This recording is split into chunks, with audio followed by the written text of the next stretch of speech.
Was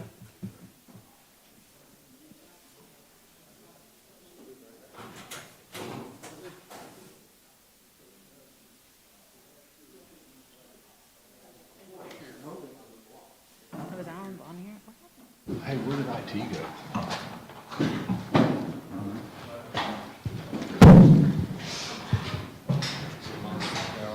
Odds are so terrible.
Division CRD for the state of Florida and Duval County is now in session. Honorable Judge Mark Morello is presiding. Sure, all cell phones are completely powered off and they're not visible. There'll be no talking while our court is in session. You may be seated. Thank you. Good morning.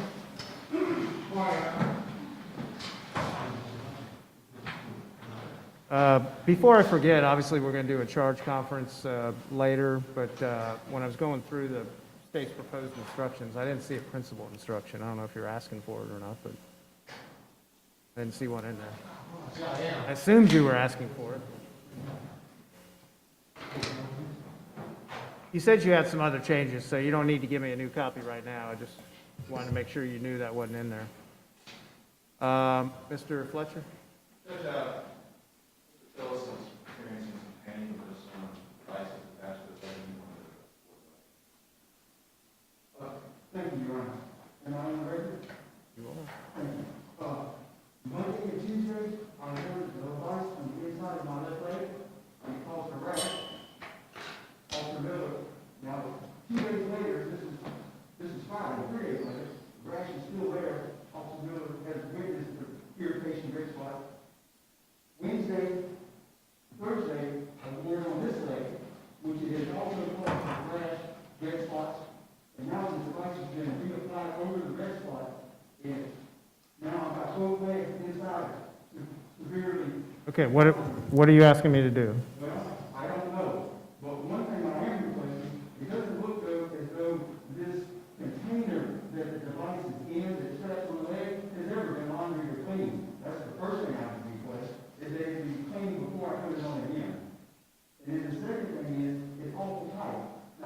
understand, and Officer Miller simply doing his job and going through the procedures. You asking me to loosen it up? Well, a little, when I don't have to walk, if it moves, I can signal him. Okay, I think I got it. Let me, go ahead. Have a seat. Yes, sir.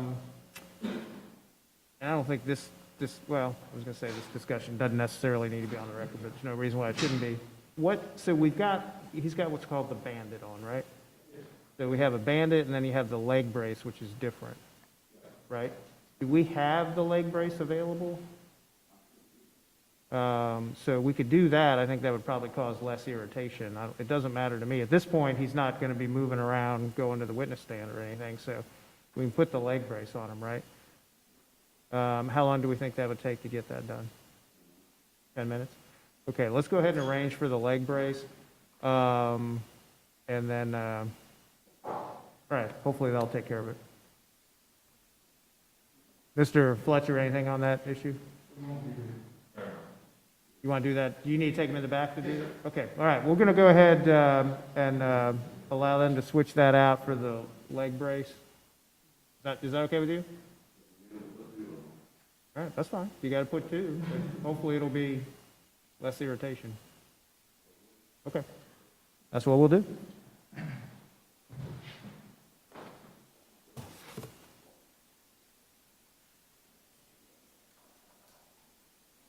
Yeah, I think we can discuss scheduling while that's taking place. Mr. Mizrahi, what's the state's intentions this morning? State has no rebuttal, Commissioner. I'm sorry, you have no rebuttal? Okay. So originally, I had been suggesting that we would do closings and bring the jury back for instructions on Monday, which may still be what we do. However, given the hour, if we're able to do our charge conference and closings and get that done anywhere near the lunch hour, whichever side of the lunch hour it's on, I'd say let's just go ahead and instruct the jury. The instructions are not particularly lengthy, and then let them deliberate. Okay, State, you good? All right, so we'll just have to have some flexibility. I don't want to send them out at 3 or 4 o'clock, but if it's before that, then I think we should. Okay, well then, tell me what you think about doing our charge conference. We need to wait until he's here, don't we? We need to wait until he's here to do our charge conference, yeah. I guess we'll just be for a few minutes until we get Mr. Tillis back.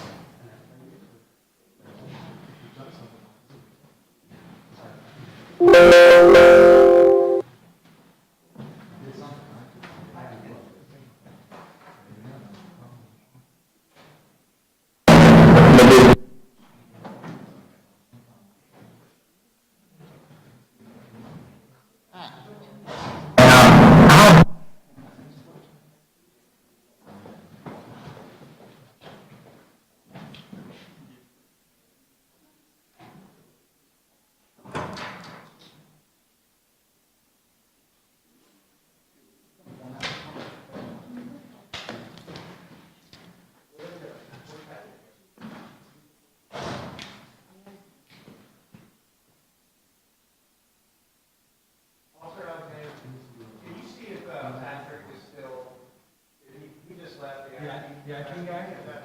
The IT fellow? Yeah.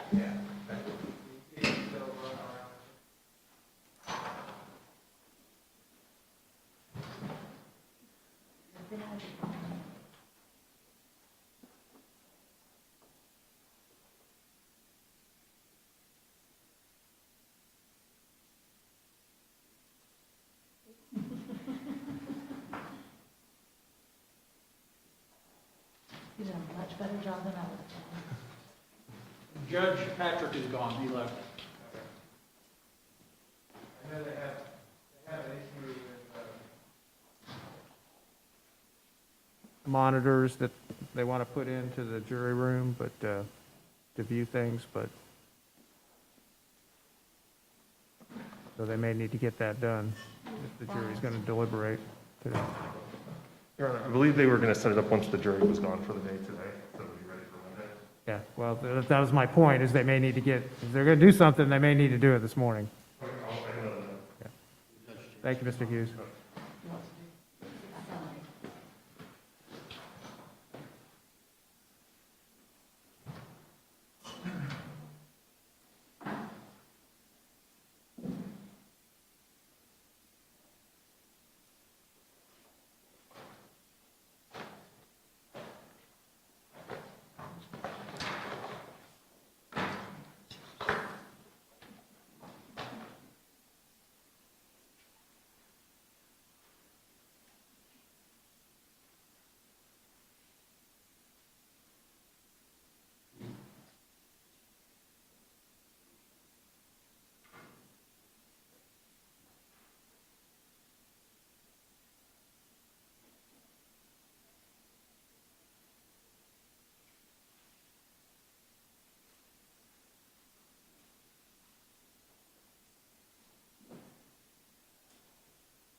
Okay, show Mr. Tillis is back before the court. He's off to the side finishing getting dressed, but we can go ahead and get started. Let's do our charge conference. Officer, no, you guys stay there. Mr. Hurd, I guess? Yes, sir. Get word to the jury that we were, apologize for the delay, but we'll be with them shortly. Okay. Yeah, they're right outside. Yeah. Okay, State, do you have a new copy for me, or? I was going to do it digitally like this. That's fine. Just remember at the appropriate time, I need one hard copy that I will read from that will go back to the jury. That's all they need is the one copy. Then whatever other. Push like this to the jury. Yes, and then you'll need to have it on the monitors as we go through it. So, all right, Mr. Fletcher, you ready to go through this now? Yes. Okay? And Mr. Fletcher, I think you know my procedure. As I go through these, I'm not going to ask you necessarily with each one if you have any problems with it. Just jump in if you have any objections to anything. Yes. Statement of the charges, that looks fine. Introduction to homicide is the standard. The court has to read, justifiable and excusable. Go ahead. I'll tell you when to stop, Mr. Mizrahi. Okay, that looks, so that instruction looks fine. Murder in the first degree has 3 elements for the premeditated murder, and then the definitions are standard, then felony murder. The state is alleging in element 2, kidnapping and/or human trafficking defendant or a principal. Mr. Mizrahi, I didn't go back and look at the actual instruction. Does it? Okay, that's you just fixed what my question was. I was wondering why it had the word defendant, but now it makes sense with the comma there. And I think you need to put a period in 2 after Gunter. And same for element 3. Mr. Tillis, is that working better for you? Yeah, no problem. No problem. All right, let's go, Mr. Mizrahi.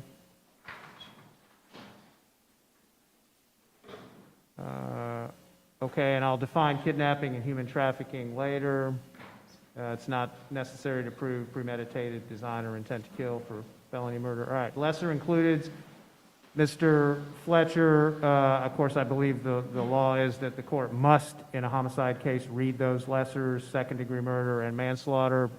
And again, you're requesting them anyway, I assume, right? Judge, I am requesting them, however, Mr. Tillis just told me that he would like to report on the letter. Okay, Mr. Tillis, what's on your mind? Thank you, Your Honor. You can stay seated for the charge I conference. realize that the count 1 requires a lesser pursuant to law, as you just quoted. The counts 2, 3, and 4, I would object to any lessons being entered, and I would ask the court to let the counts remain as they are, either guilty or not guilty. Okay, and we'll talk about that in just a second. Yes, sir. So, second-degree murder and manslaughter will be the lessers for count 1, Mr. Mizrahi. Let's go ahead.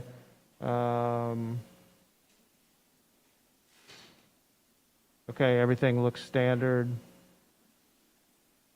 And again, Mr. Fletcher, jump in if you have any issues. Manslaughter.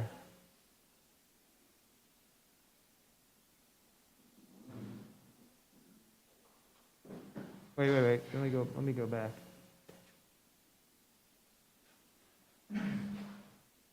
Okay, go ahead. That looks fine. Mr. Fletcher, you good with the manslaughter instruction? Yes. Okay, kidnapping count 2, 3 elements, and element 3 has, and this is a minor thing, but the and/or, is that and/or supposed to be capitalized? Just looks a little funny. If that's the way it is in the actual instruction, that's fine. You didn't get a red underline, Ryan. It's much better.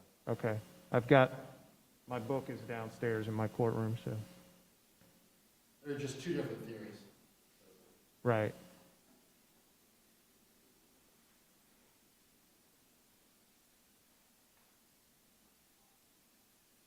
Okay, hold on, go back up just a second. Human trafficking is the only, that's the only Yes. allegation, and, The information, excuse me, the indictment is silent on it. I don't think that the kidnapping was done to facilitate the murder, but the kidnapping was done to facilitate the all right, so that's all the state's asking for. murder. All right, Mr. Fletcher, you good? All right. Okay, go ahead. Okay, lessers, the category 1 lesser for kidnapping is false imprisonment. Mr. Tillis, Mr. Fletcher, Mr. Tillis has indicated he does not want any lessers, but what is your position? Just you've asked if that is Okay, what is your position? No, Mr. Tillis, I got your position. No, my fault, I wasn't clear. I'm sorry? All right, the defense is not asking for the category 1 lesser. The state is entitled to ask for a category 1 lesser, so, Mr. Mizrahi? The state is not asking for the category 1 lesser of false imprisonment. Okay, then there will be no, just to be clear, the defense is not asking for any lesser included offenses for count 2, the kidnapping. That's correct. All right, and the state is not either. Correct. All right, so go ahead and strike false imprisonment as the lesser for count 2. Human trafficking, count 3. 2 elements.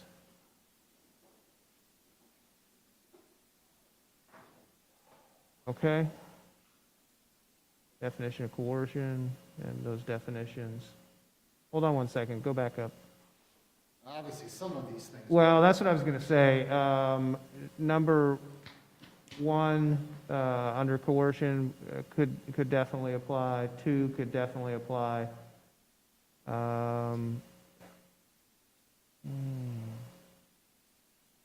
Number 3, I don't see it, but Mr. Fletcher, what do you think? I don't see it, Judge, and I would imagine Mr. Phillips wants to. All right, so state, you good? Bill striking. All right, strike number 3. Then the next one would become destroying, concealing, et cetera, passport, documents. That doesn't seem to apply either. All right, strike that. Causing or threatening to cause financial harm to any person. I don't think we had evidence of that. Go ahead and strike that. Enticing or luring any person by fraud or deceit, state. I think that's close based on the nature of picking up these girls and getting them back under a lure of drugs. All right, we'll leave that one in. Providing a controlled substance, I think we did have some testimony regarding that. Okay, so you got those numbered paragraphs. Commercial section. Yes, Mr. Fletcher. Number 4 on the charge counts, I don't believe that there was evidence that any controlled substances were provided during the by Mr. Phillips. Mr. Mizrahi. Well, certainly through the Williams rule that were, in the wire, I'd have to go through it in detail to see if he ever mentions that that particular victim was using drugs. It certainly was a common scheme or pattern, so I'd have to. Well, I think we certainly had discussions about, at various parts of the trial of the people at the location engaging in drug use, so I think 4 would And there was, I'm sorry to interrupt your honor, but there was a clear statement from the defendant that during the period of time of her murder, he was cooking methamphetamine. yeah, so I'm going to leave, I'm going to read 4. Okay, commercial sexual activity, that definition. Go ahead. And C and D do not apply. All right, C and D, C as in cat, D as in dog. all right. Mr. Fletcher, you agree C and D would not apply? Yes, sir. Okay, take that out.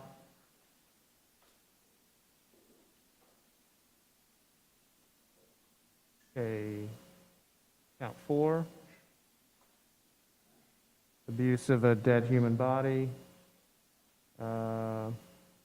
This, I just want to put on the record, there are no standards for this instruction. So, state created them. took out the parts of the statute that deal with sexual abuse of a dead human body. Justin, can you do me a favor? Can you go down to 306 and give me statute? Yeah. Well, no, it's on the bench just to the left. I included the statement that any act done for a bona fide medical purpose or for any other lawful purpose does not, under any circumstance, constitute a violation of the statute. I think that fairly and accurately depicts the law with regard to this statute. Mr. Fletcher? I agree. All right, and I just want to check the statute, they're bringing my book up, but based on the representations of counsel, it certainly seems like the appropriate definition. Principles. Okay, that's the standard. Mr. Fletcher, any objection? No, Judge, based on, I think it's coming in. Right. I mean, clearly based on the state's theories here, principal instruction would apply. Date of crimes matches the indictment. Venue. Okay. Plea of not guilty, reasonable doubt. That's the standard. Williams rule. Again, the defense is objecting to the Williams rule. Court overruled the objection.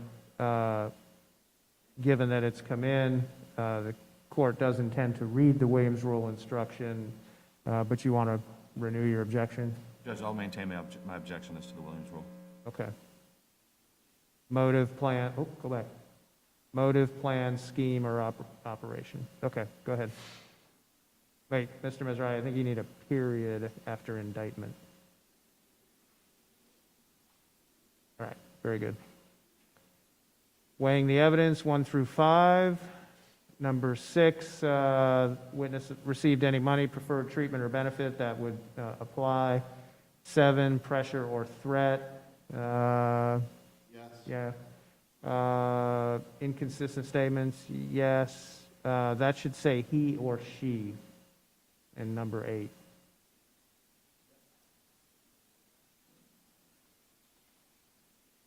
Number 9, yes. 10, I don't think we had general reputation for dishonesty or truthfulness, did we? No. All right, so take out number 10. So whether states met its burden of proof, witness employed in law enforcement, expert witness, cooperating witness, defendants become a witness, proper to talk to a lawyer, rely upon your own conclusion. Defendant statements normally apply to in custodial. We didn't really have any. We had the spontaneous statement. I personally, out of an abundance of caution, I would recommend that we read it. Anybody disagree? It agrees. I agree, Judge. Okay, then we'll read it. Wait, what happened to, isn't defendant testifying supposed to be? What? The defendant testifying, I'm sorry, is in the weighing the evidence. It's a paragraph right here. Did I miss it? Yes, sir. Right after accomplice. Well, that's not a jury instruction. Okay. It is my general practice to read paragraph 1 of the defendant not testifying instruction. If the defense requested, it's the one that says the Constitution requires the state to prove its charges against the... Here's the problem with that, especially based on the nature of the testimony in this case. I think that's highly... All right, well, it is under the defendant not testifying, so it's not technically correct, so, all right, I won't read it. If there's an objection, I won't read it, because I don't think it's required. All right, go ahead. Defendant statements, we're reading that. Rules for deliberation. The highlights are the things that I added. Because in paragraph 5, it says you to It's the consider... sentence is up to the judge, which it isn't in this case, but potentially. By adding that language, we can just not mention it at all. I do think it's appropriate to let them, they're not supposed to consider it at this point Right, well, I like that language that the state's come up with, Mr. Fletcher. I'm fine with that, Judge. All right, and for the record, it says, what the state's proposing is in paragraph 5. Starts out, your duty is to determine if the defendant has been proven guilty or not in accord with the law, at the point where it would normally say the sentence is up to the judge if defendant's found guilty. State has substituted, at this stage of the proceedings, the punishment aspect of the case is not for your consideration. Any consideration of the punishment at this stage of the proceedings would be a miscarriage of justice. Defense has indicated that's acceptable to them, and I think that's appropriate to read. Okay, number 7 deals with jury questions during the trial, which the court did not utilize that procedure, so take that out. Okay, that becomes number 7.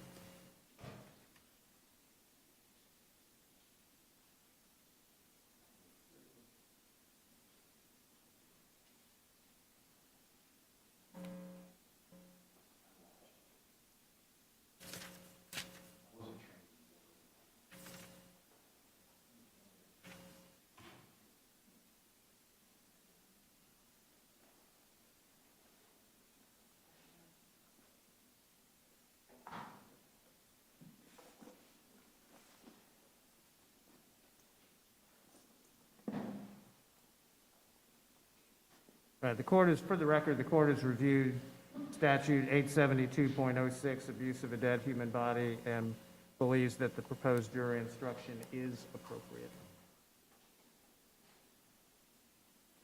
All right, let's go. Cautionary instruction, notes instruction, verdict. All right, you got to take out the brackets there, I think. You see it in the second paragraph?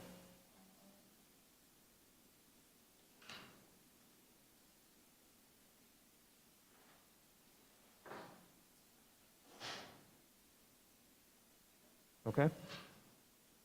I'm gonna have to just scroll down a little. Right, we'll go to the verdict form at the end, verdict forms. Single defendant, multiple counts.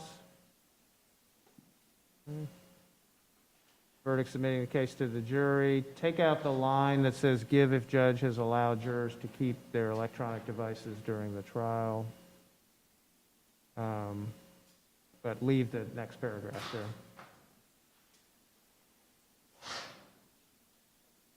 Okay? That looks fine. Verdict forms. Mr. Fletcher, have you had a chance to review the verdict forms? Yes, sir. But to the extent that they contain lesser included on the other counts. All right, well, on count 1, we've got the sub-finding of premeditation or felony murder, then the second degree of manslaughter is the lesser is a not guilty, that looks fine. Count 2, we'll take out the lesser of false imprisonment. So we'll have guilty of kidnapping as charged in the indictment and not guilty. Count 3, guilty of human trafficking as charged in the indictment and not guilty. Count 4, abuse of a dead human body as charged in the indictment and not guilty. Okay, those are all fine? Yes, sir. Okay. Any other special instructions that the state is requesting? Oh, yeah. Any other special instructions that the defense is requesting? No, sir. Okay, so, We previously requested reversing instructions that the court denied, but I don't want to have the record reflect that we're abandoning that. okay, that's fine. It was dealt with when we dealt with the other motions. I'm assuming the court's maintaining its ruling. I am. Okay, so again, Mr. Mizrahi, just forward, well, somehow either forward to Madam Clerk or do it through your office, the copy that the court will read from and go back to the jury with these changes that we've made here this morning. Do you guys want a couple minutes before we start? Probably 1 or 2 is all. All right, we will be in recess until 9:50, and we will then commence with closing arguments.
So the flash drive had like 1,000 vehicles.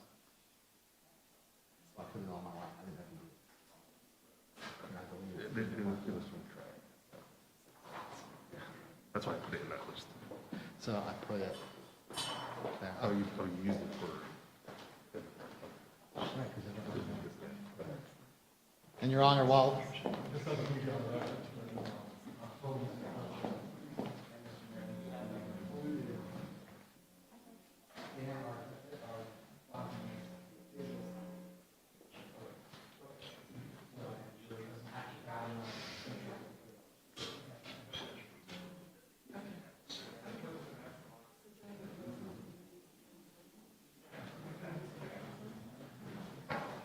Did you send the instructions? Did you send the instructions to the clerk? Or? Okay.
so far removed.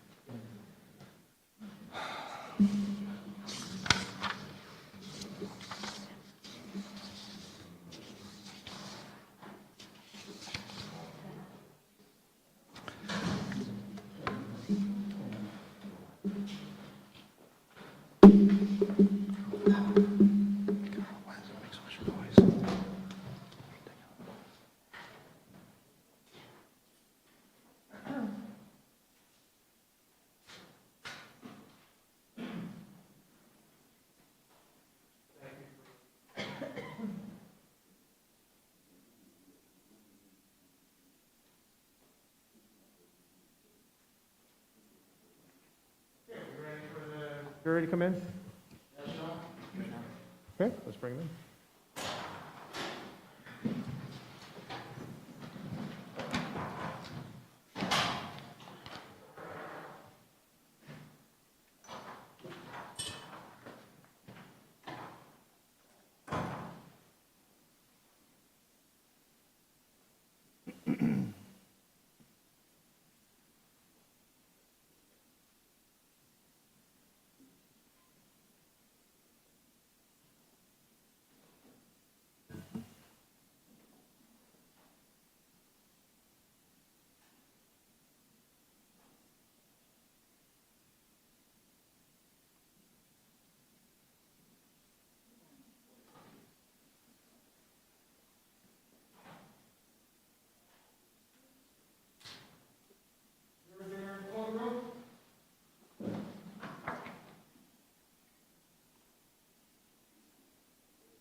Okay, thank you. You may be seated. And good morning and welcome back, members of the jury. I apologize for the delay keeping you back there or out there, I guess as the case may be, for almost an hour this morning. I apologize. It's my fault, it's nobody else's. Couple things. During the week, we've been running our morning calendar that I have that's unrelated to this case. Before you get here, that ran a little bit later this morning, and then I had some matters to take up outside your presence. So again, blame me. It's nobody else's fault but mine, but we are ready to proceed. Members of the jury, both the state and the defendant, have now rested their case. The attorneys now will present their closing arguments to you. Please remember that what the attorneys say is not evidence or your instruction on the law. However, do listen closely to their arguments. They are intended to aid you in understanding the case. Each side will have equal time, but the state is entitled to divide this time between an opening argument and a rebuttal argument after the defense has given its closing argument. So first from the state, Mr. Mizrahi.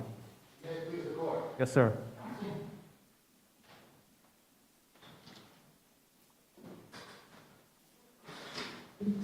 Ladies and gentlemen of the jury, unfortunately, an oversized portion of this trial has dealt with the trials and tribulations of poor Russell Tillis. The defendant, the good-hearted citizen that writes letters to people in jail to keep in touch with them, to keep their spirits up. The man that provides free toys to his neighbors on Main Street. The good-hearted citizen that just can't find anyone that will help him. And everyone is judging him based on his bad record. Why won't anyone believe poor Russell Tillis? In the world of this defendant, things do not make sense. It is like a bizarro world where up is down is up, right is wrong, and wrong is right. It is a world where you are so depressed that you want to die because you might go to jail on a trumped-up charge. But God forbid you get caught trying to scheme your way into that death sentence. It is a bizarro world where you want to die so badly that you try to kill yourself and fail, but your next better idea is to confess to a murder you didn't commit, wait decades that it would take to kill you. That's the next best idea. in Mr. Tillis's bizarro world. A world where you commit the newly coined phrase, strategic perjury. And then you sit on that witness stand and tell the members of the jury, trust me. A world where you claim to seek the truth by lying, forging, tricking, deceiving, scheming, and conniving. A world where you become a detailed expert about cooking methamphetamine, not creating it, but extracting the amount of grams necessary to get you high. But you're not all that into drugs. A world where people who you were good to, who you put money on their books in jail, who you wrote letters and helped them over and over again, that you used to get high with, that those people will come into court and perjure themselves and call you a rapist and say that you chained them to the bed and ejaculated on their faces. Years later, because you wouldn't give them a ride. This is Russell Tillis's bizarro world. A world where in one breath you say to the police, you'll never catch my brother. I'll never tell. And then the next, you come in to a public courtroom and under oath with TV cameras say, my brother's the real killer. That is Russell Tillis's world. A world where no means no, but sometimes yes, and yes means no, unless it doesn't mean, because it all depends on what benefits him. A world where you raise your right hand and ask God for the strength and the help and the assistance to tell the truth about this case, which you saw yesterday that defendant do. And then just a few minutes later, refuse to answer questions on the grounds they might incriminate me. That is Russell Tillis's world. It does not make sense. His story does not make sense. And that is a rabbit hole into the defendant's house of horrors, into his mind. It's like a gerbil running on a wheel. It's a knot twisted in so many different positions that what is up is down and what is down is up. The world does not make sense if you're living in Russell Tillis's world. The entire defense can be summed up in two phrases. If I confess to the little things, they will believe me when I deny the big things. And admit what you can't deny, and deny what you can't admit. There are clear advantages to Russell Tillis taking that witness stand and telling you about all the drug things he does, and then pretending like, oh, I'm guilty of dismembering the body, even though I won't admit to it because I'm not answering your questions, Mr. Mizrahi. I may have done that because I have to admit that, because the body's chopped up and dismembered in my yard. But anything else I'm going to deny. And maybe I can find someone that will bite on that hook. When you think you've been caught, you start giving little partial truths and hope that someone bites. All we heard yesterday was the desperate attempt of a man indicted for first-degree murder that has a dismembered human being strewn in 4 different holes in his booby-trapped backyard. He tried to explain away the unexplainable. Nothing more. During my closing argument, I want to take you into the real world the world of laws, the world of justice, the world where things make sense, and logic, not fantasy, rules the day.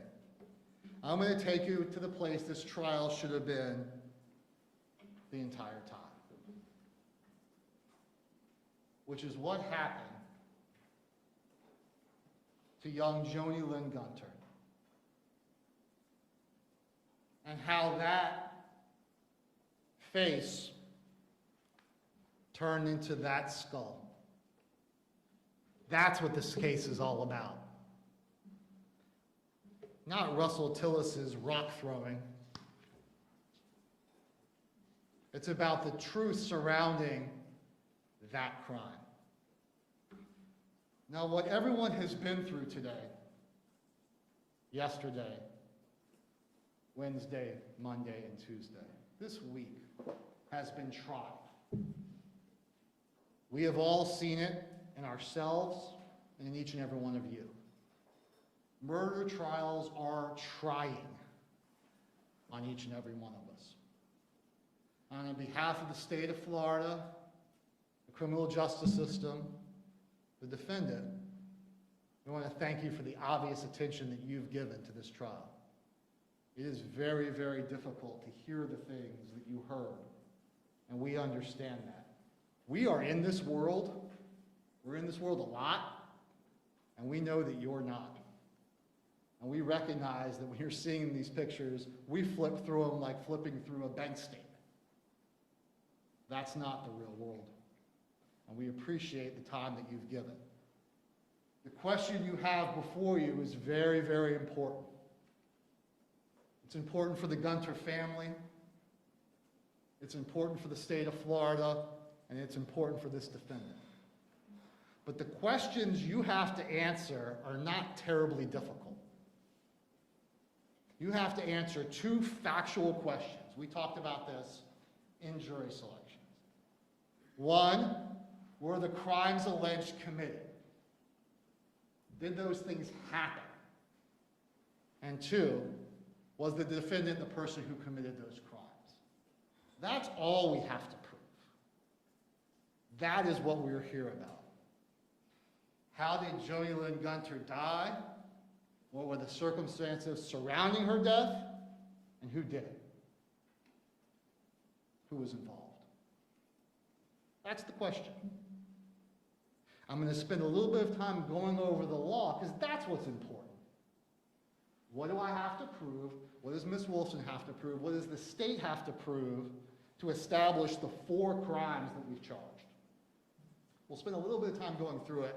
And while we do that, I will show you the specific evidence that we have presented in this trial, both in the form of the defendant's own words and the other evidence that will prove to you each and every element. This is a logical, non-emotional exercise. This is an exercise of our minds. There are 2 ways a person can commit first-degree murder. One is known as premeditated murder. The other is known as felony murder. To prove the crime of premeditated murder, we, the state, have to prove 3 things.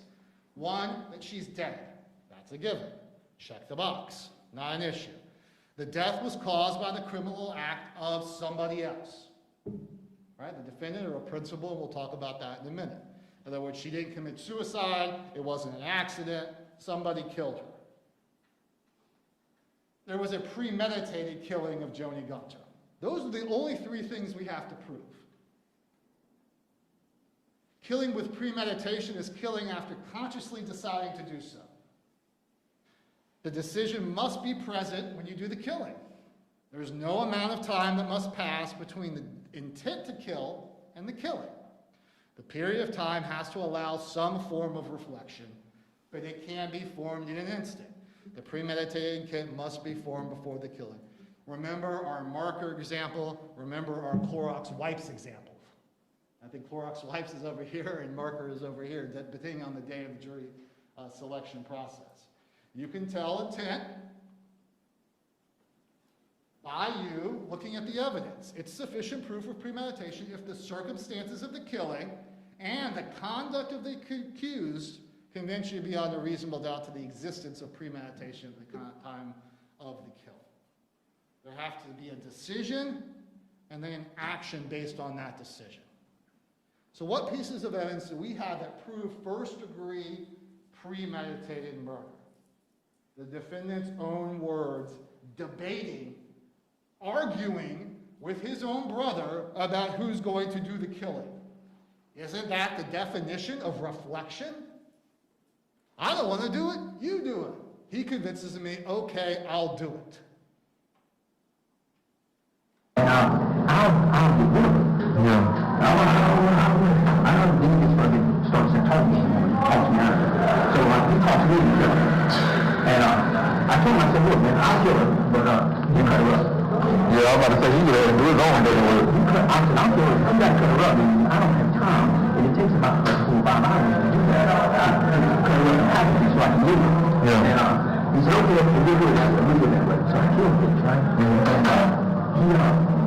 so I gave him the songs on, and the fucking TV's all fucking bloody next time. I think we hung her up in the garage, and I told him, look, man, just cut her up, man. Just cut her off, cut her legs off, but get her down to the torso, and then go in plastic. I said, I'll take care of that.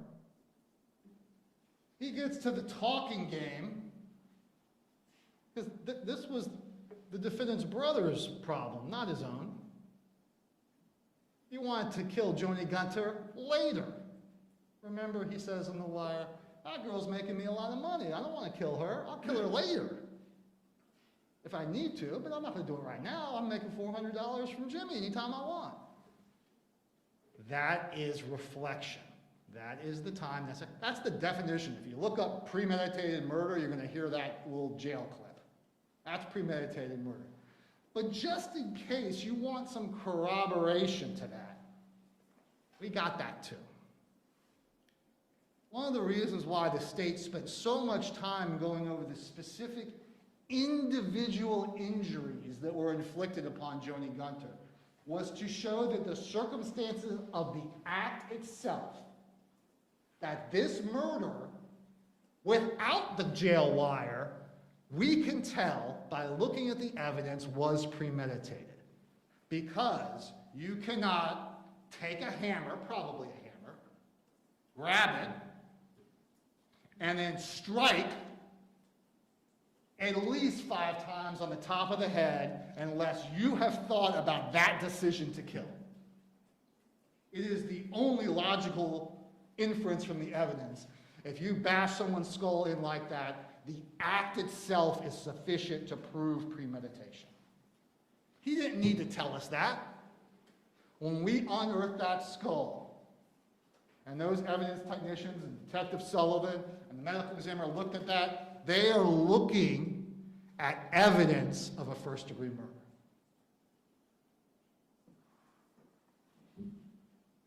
Not to mention Joni Gunter trying to stop those blows. The defendant had to break her hand in 3 places in order to inflict those 5 to 7 breaks in her head. Not to mention the other injuries, soft tissue injuries and the like, that we couldn't see because of the decomposition. That was just what we could see. This case is a premeditated murder no matter what way you slice it, no matter what way you cut it.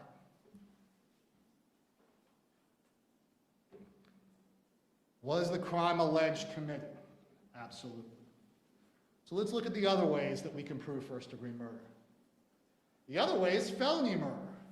In this case, the defendant was committing 2 felonies that we've alleged that are sufficient to prove premeditation. 1, kidnapping, 2, human trafficking. And so all for felony murder is obviously Joni Gunter is dead, and during the commission of one of these crimes, the defendant or somebody that's helping him, someone that's a principal, kills the victim. It doesn't matter if there's a premeditated intent to kill. Now, this exists because we have sufficient evidence of the kidnapping and the human trafficking. And we'll get to that in a second, what those elements are. And remember, the judge will read these instructions to you. They may not be word for word, but they're going to be pretty darn close. And you'll have a copy of it with you when you deliberate. You will have these instructions. The law is the law. It doesn't change. First degree felony murder during the course of a human trafficking or a kidnapping. Let's look at what kidnapping is. Kidnapping is forcibly, secretly, by threat, confine, imprison Jody Gunter against his will. He wasn't allowed to do that, and he did it to help him commit the human trafficking or to inflict bodily harm or terrorize the victim.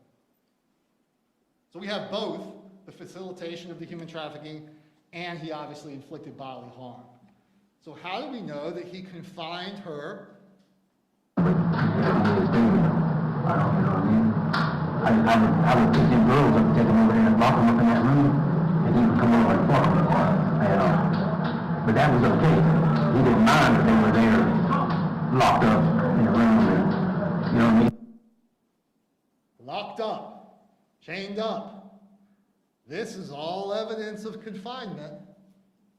The defendant, in his own words, was admitting that he was confining not just Jody Gunter, but other girls against their will for the purpose of selling their body, and in Jody Gunter's case, beating them and killing them. The confinement helped them do that. So that's why there's both theories on the kidnapping. It's pretty clear. There's corroborative evidence, not just his own words, and we'll get to that in a second. So let's look at human trafficking. For the kidnapping, the purpose of this instruction that you're seeing on your screens now is if you have to beat someone with a hammer, during that process, you're actually confining them. So the law has to say there must be something more than the act itself. So if you grab someone and beat them with the head, oh, well, that's a kidnapping. No, there has to be a confinement that's greater than the act itself. And that's where the chaining and the locking in the closet, the locking in the house, the confinement has to be more than the actual killing. And we have that here. So that's the purpose of that instruction. So human trafficking is pretty, I guess, self-explanatory. He got money. They exposed a person to human trafficking. And the human trafficking was coercion for commercial sexual activity of an adult. So he had to get money from it, which he did. And then it was for the prostitution of the girl, Jody Gunter, that he had locked in his room.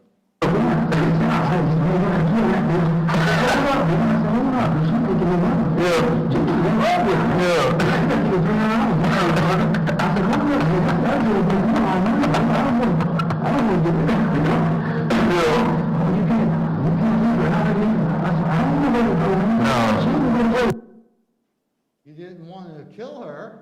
He was arguing with his brother because he was making money on her. Quote the definition of human trafficking. Abuse of a dead human body. He mutilated Jody Gunter. That's it. That's the element. One element. It cannot be for a bona fide medical purpose. Right? I mean, it's kind of self-explanatory. So when you use a sawzall with a 10-inch blade,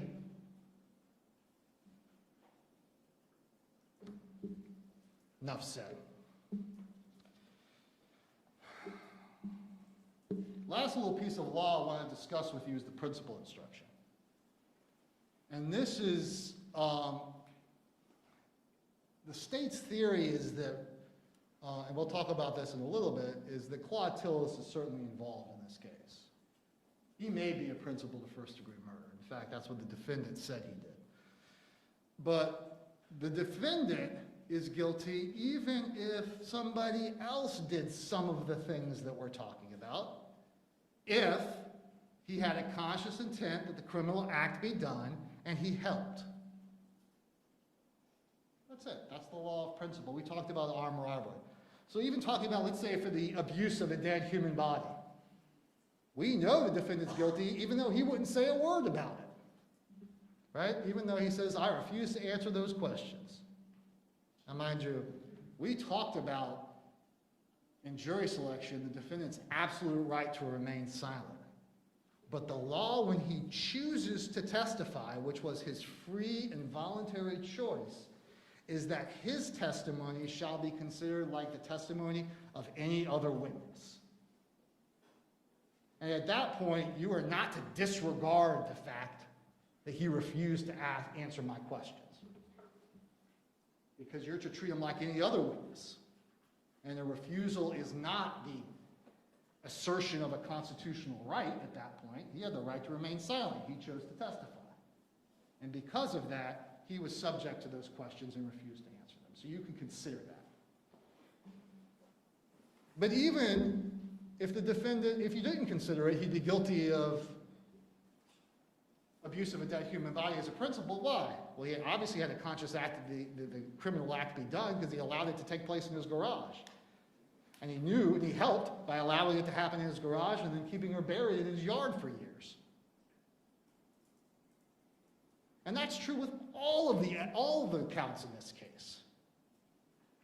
If you were waffling about whether Claude Tillis is the murderer or Russell Tillis is the murderer, you can rely on the principal instruction and say, yeah, as long as Russell Tillis had a conscious intent that the act be done and helped in some way, then he is guilty of everything that everyone did. That makes sense? It's the principal theory. Very good.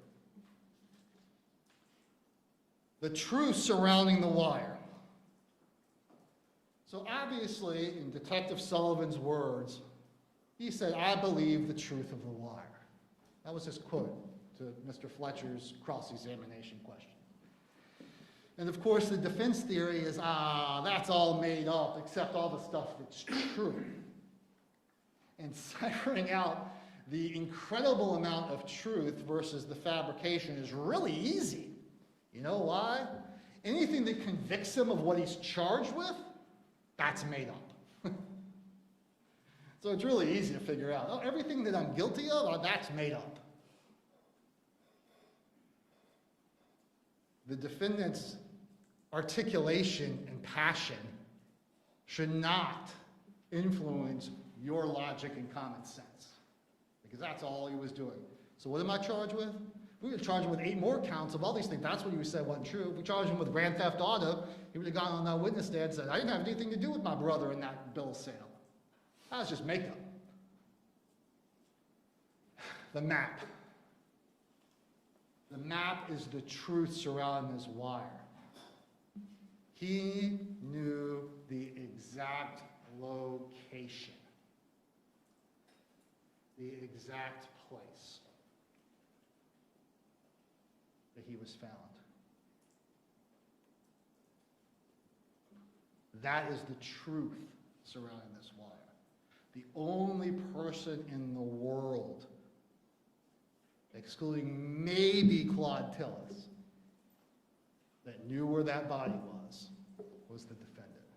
And you can see that he nailed it through Sammy Evans. 2, the opportunity. This is the truth surrounding it. In our lives, have we ever seen a house decorated and landscaped in such a fashion, and booby-trapped in such a fashion?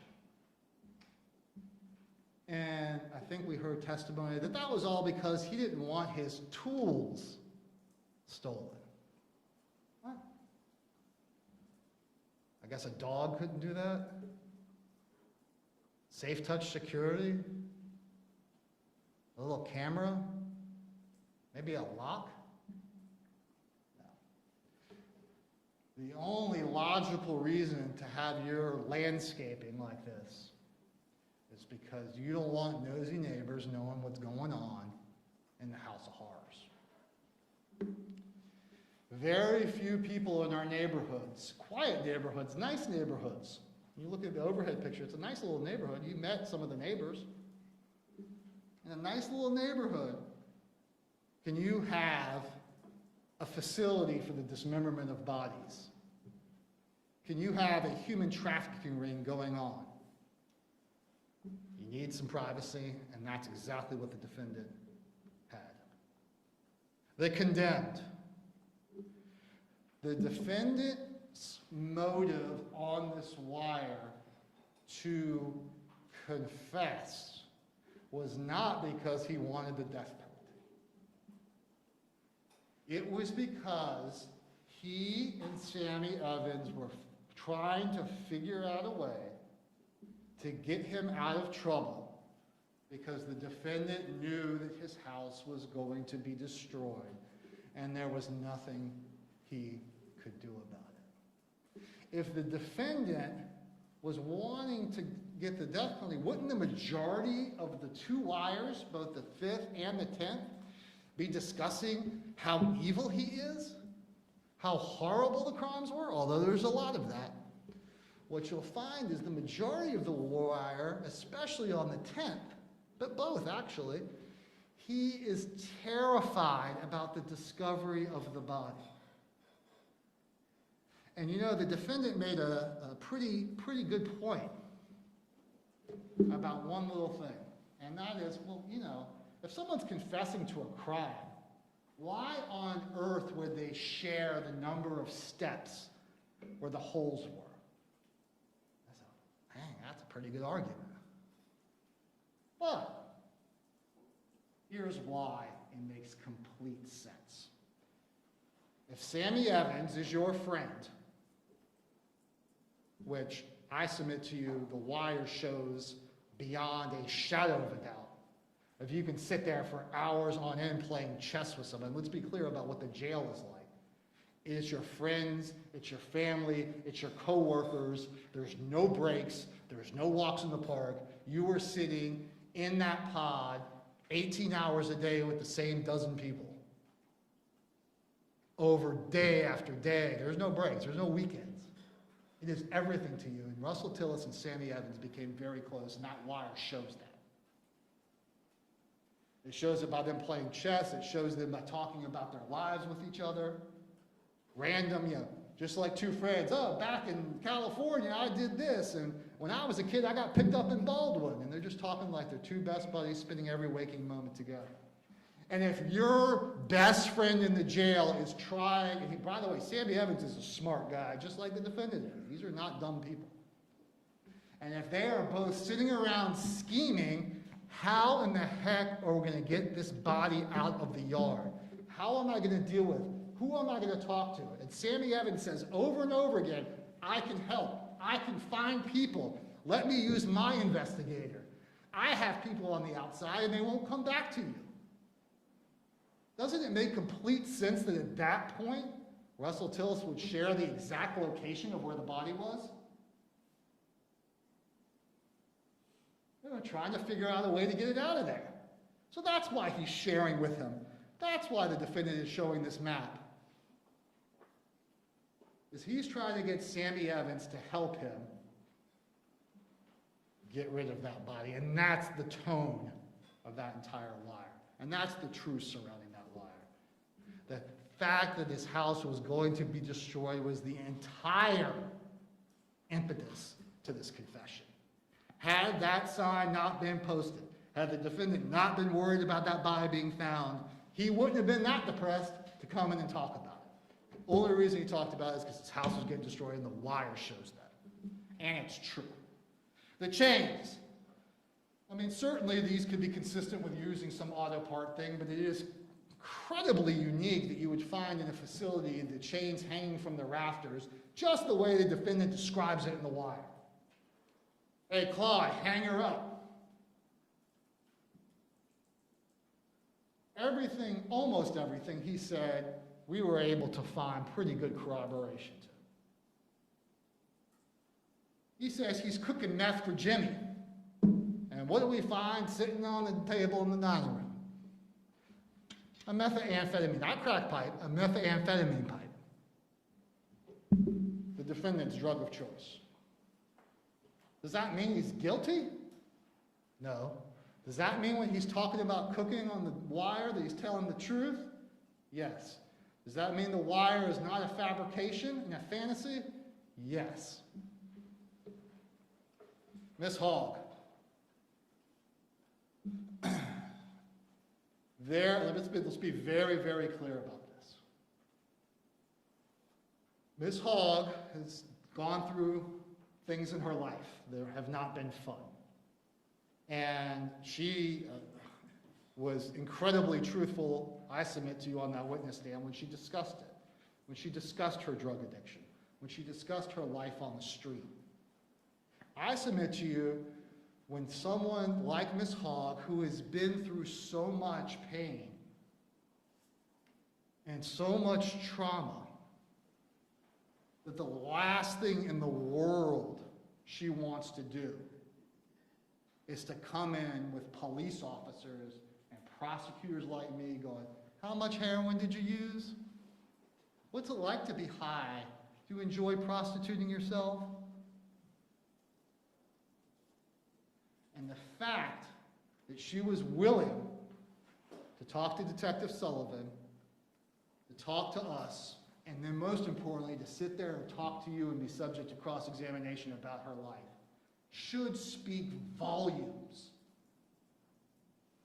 about her credibility. And for an instant to think that a person addicted to heroin that sold her body for money would be so upset about a ride that she would commit perjury years and years later is nonsense on its face. But here's why it's so critical. I woke up and I was chained. How in the world did she know that? How did she know that he sat in the Duval County Jail in 2016 and said, yeah, we used to chain him up to the bed, to the floor? How did she know that? Unless the wire is true. It happened to her because it happened to the girls, because it happened to Joni, because that's who he is. And frankly, Ms. Hogg and the discovery of Joni is all you need in this case. That's it. Keeping her date of birth, her social security number, her DL number on a pad. You know exactly what this defendant was doing when he had the names and informations of all kinds of women with drug and prostitution charges, and he would talk to them in jail and write them the letters and say, oh, I'll put money on your books. Let me know when you get out of jail. Maybe we can come over. And then he told you what he did at that point. Oh, the webs we weave. Finally, you know the truth surrounding the wire because of the hard, incredibly hard work that it would have taken to dismember Joni Gunter. It requires time and effort and, frankly, a will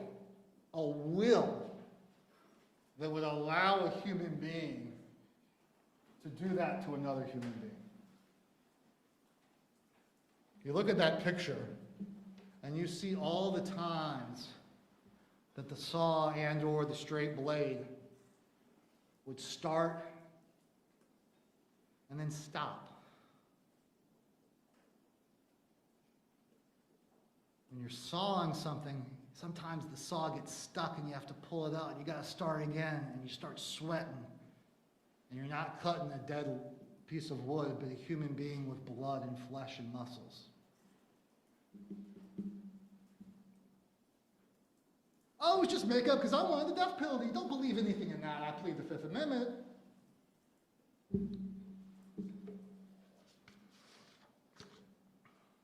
The wire is true, ladies and gentlemen. I want to spend a little bit of time talking about two things. One is Sammy Evans, because this is one of those things that you're going to be running on that wheel, okay? There's a couple of things we know are true about Sammy Evans. One, he's a criminal. He made it down on the witness stand. 2, he's going to prison for probably a long time. He's facing a life sentence for his crimes. He wanted to get a benefit for that. He got out of his mandatory life sentence, and now he's just looking at a possible life sentence. We know those are true beyond a reasonable doubt. We know that the defendant and Sammy Evans were friends. We know that Sammy Evans was very, very upset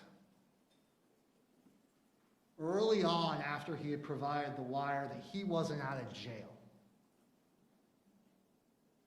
We also know that snitches lead a very, very difficult time in jail. Those are all truths. Do we know for sure that Sammy Evans is telling the truth when he says the defendant knew he was wired? No, because of those truths I just said. Sammy Evans is close to the defendant, they're very close, and he betrayed him. And then he didn't get a deal that he wanted. But because he's facing life, he can't, he knows the truth that this isn't all made up. So he says what he says. This case is not about whether Sammy Evans is telling the truth about whether the defendant knew he was being recorded or not. And even if the defendant knew he was being recorded, which I submit to you is in some doubt, even if he knew he was being recorded, the defendant perfectly explained why a human being would pour out his soul to his best friend in the Duval County Jail. It's kind of like going to a psychologist. And sometimes it just all pours out. Those were his words. I submit to you that Sammy Evans' testimony is critical only to the extent that he verifies it's Russell Tillis telling us these things. And I submit the other is spinning around the wheel. Finally, I want to mention Claude Tillis. This is hard to say. The defendant, Russell Tillis, and the state are in complete agreement that Claude Tillis is guilty of first-degree murder. Claude Tillis is guilty of first-degree murder as a principal because he had a conscious intent that that act be done, and he helped his brother do it, just like it says on that wire. Now, of course, he changes it a little bit and says, well, he killed her, I didn't do it. The state of Florida's only benefit of putting Claude Tillis on that witness stand is entertainment television. Oh, let's see the brothers yell at each other. You did it, I didn't do it. Like a 5 and a 6-year-old in their house deciding who broke the vase. Who's going to tell mom? I didn't do it, you did it. No, you did it. That's the only benefit. It would not get us any closer to the truth. The state of Florida is not going to call a witness on the stand that it believes, based on the evidence, is guilty of first-degree murder and then hear him lie and say, I didn't do first-degree murder. Detective Sullivan tried. He testified. I tried. I wanted to get Claude Tillis, but the only evidence was him. Whole 6 Amendment thing. You can't charge someone based on someone that can't testify. So we have to accept it. And I'm sorry if you wanted to hear from him, but that doesn't get us any closer to the truth. It just gets us a lot closer to Jerry Springer.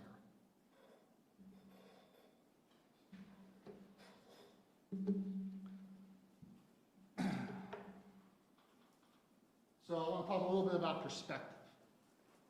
Because you're in here, see, we've lived with this case. Day after day, week after week, month after month, pandemic, not pandemic. 12 lawyers, 13 lawyers. This has been an arduous journey. And sometimes we make things too complicated. Even though you've only had it for a week, we have thrown so much at you. You may be worried about this and worried about this detail. And I think it's critical when examining cases that we have perspective. Sometimes things are as simple as they seem. sometimes we as human beings overcomplicate things. And here's the best example. There's an urban legend. Some of it's true. It's not 100% true, but it's mostly true. It's just a story that illustrates this concept of making things too complicated. In the early days of the space program, engineers were stuck because they wanted their astronauts to be able to write in zero gravity. And because the technology of pens at the time needed gravity to make the ink go down, NASA spent months and weeks and years developing the Fisher space pen. The first pen that could write upside down. They still sell them in the gift shops at Cape Canaveral. You can write upside down. You can go in zero gravity. We developed it. We figured it all out. United States engineering triumphed over a problem. The Russians used pencils. The pencil was the easiest solution to the problem.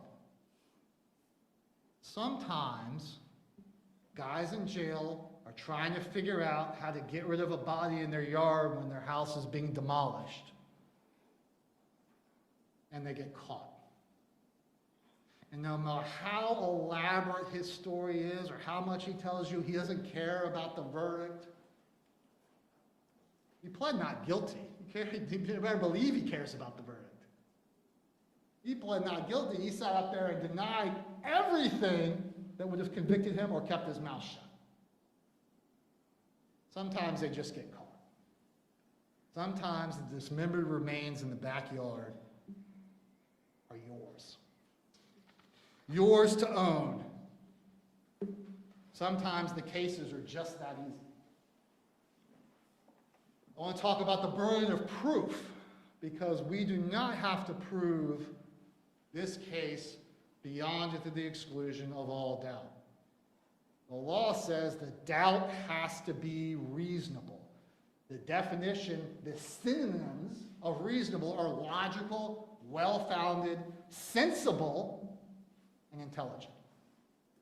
If you have a doubt like this, then you should return a verdict of not guilty, because the doubt is reasonable.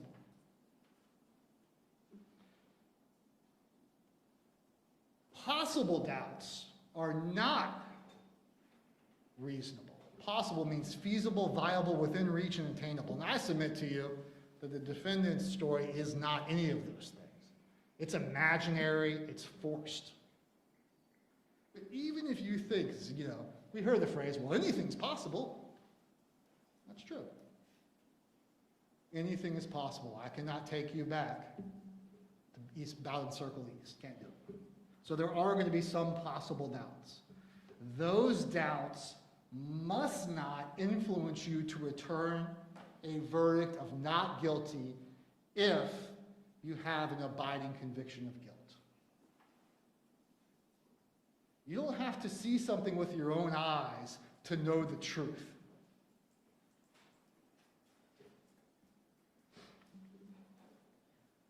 I want to finally end by discussing our evidence that not even mentioning in the wire.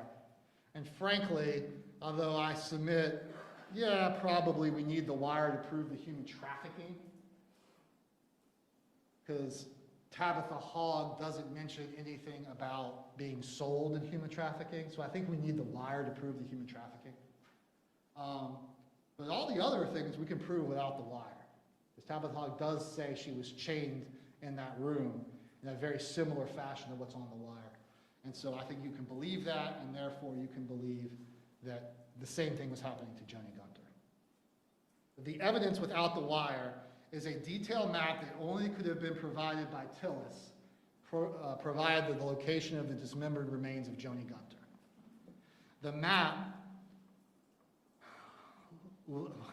led to a murdered and dismembered woman put in 4 holes in the backyard.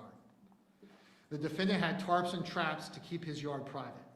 The defendant had a, quote, facility that would have allowed the space and time necessary to accomplish his tasks. He had the exact tools that dismembered the body.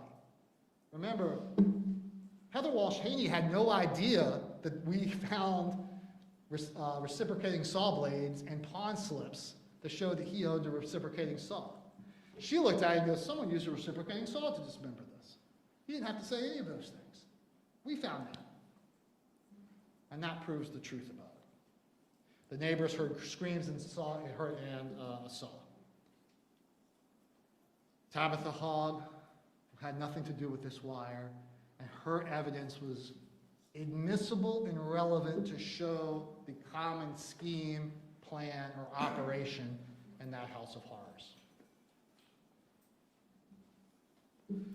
Whoever inflicted at least 94 separate cuts using a sawzall and a straight-edge blade and spent countless hours cutting, digging, burying, cleaning, think about the cleaning, to cover up a murder is the person who committed the murder.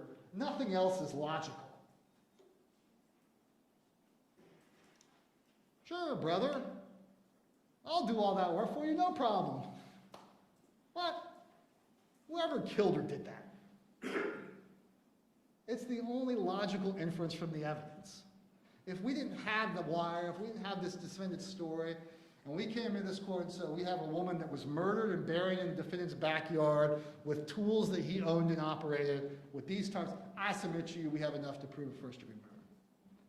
And that's without a word out of his mouth. That's what the defendant doesn't realize. He's trying to justify his own statements, ignoring the hard facts and the hard truth. Because he can't explain away truth. Joni Gunter cannot cry out for justice anymore.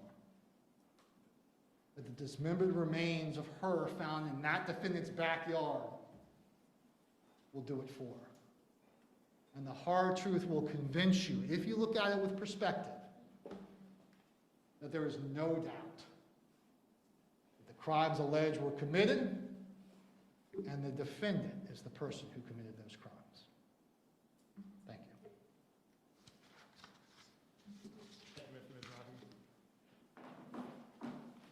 Members of the jury will take a quick stretch break, comfort break. Do not discuss the case among yourselves or with each other.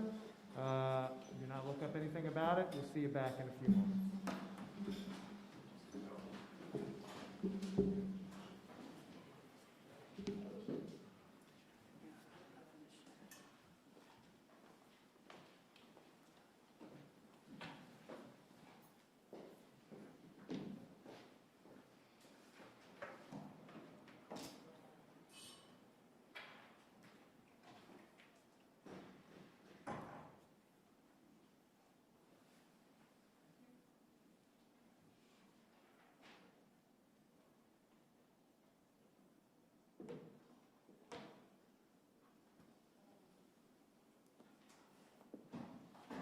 Be in recess for 5 minutes.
Let's go back on the record. We'll bring the jury out.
Thank you. You may be seated.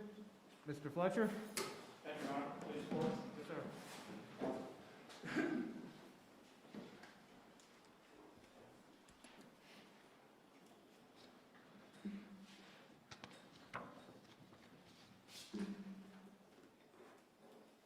Good afternoon, ladies and gentlemen of the jury. One of the things that I know you have figured out by now is that I wasn't there that night, back then in 2015, and neither was Mr. Mizrahi back there. We rely on the integrity of this process. We rely on witnesses to come in and tell the truth. We rely on police officers to come in and tell the truth. We rely on the integrity of the system.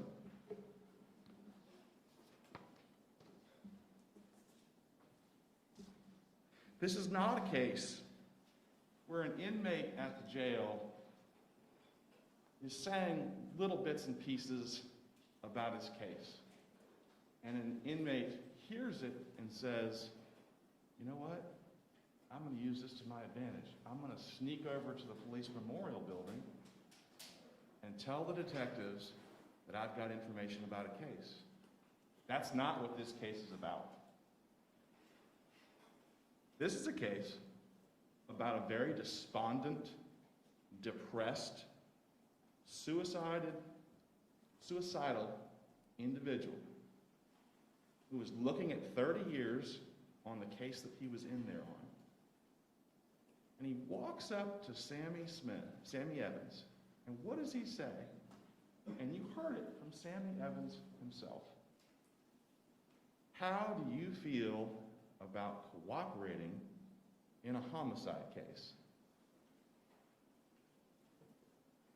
Russell Tillis wasn't caught.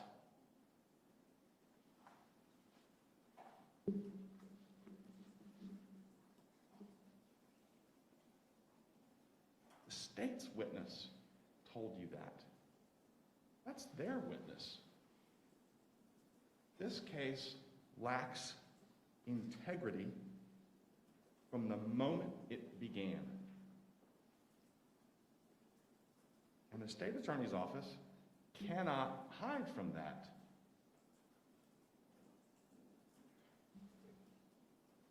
Detective Sullivan talked about the integrity of the case. And this one, based on what the witness that they brought in here said, swore to, under oath, this one was compromised from the second it started. And the bells, ladies and gentlemen, should have been ringing loud and clear. Well, Mr. Evans, we kind of need to know where the body is.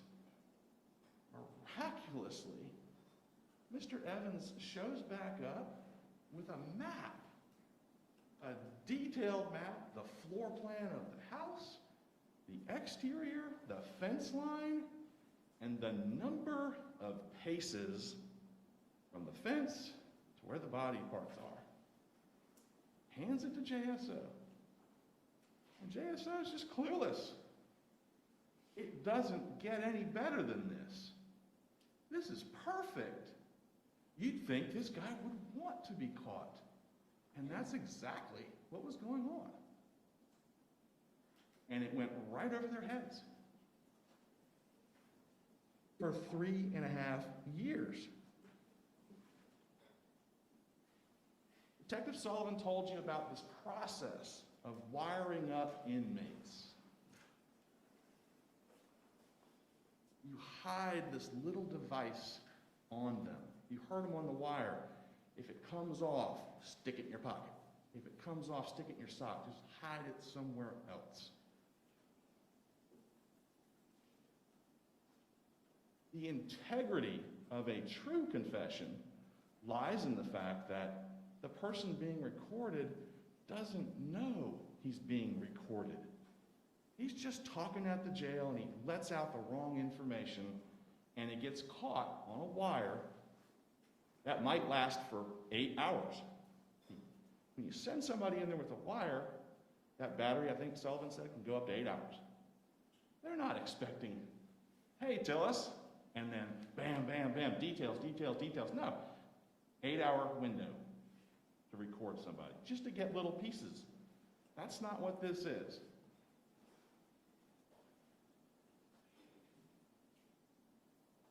The integrity, the truthfulness of a confession, of a real confession, lies in the fact that it's unrehearsed. It just sort of slips out. These two guys, Sammy Evans was going to help Mr. Tillis solve his problem. Mr. Tillis, like I said, was looking at 30 years. He was upset with his lawyers. They were not doing their job. He was upset with the court, upset with Mr. Mizrahi, upset with everybody. They weren't doing their job. That's how he perceived it, and he got depressed about it, and he tried to kill himself. And when that didn't work, he got Sammy Evans to go along with this. And Sammy Evans, for 3.5 years, deceived Detective Sullivan, deceived Mr. Mizrahi, deceived the court.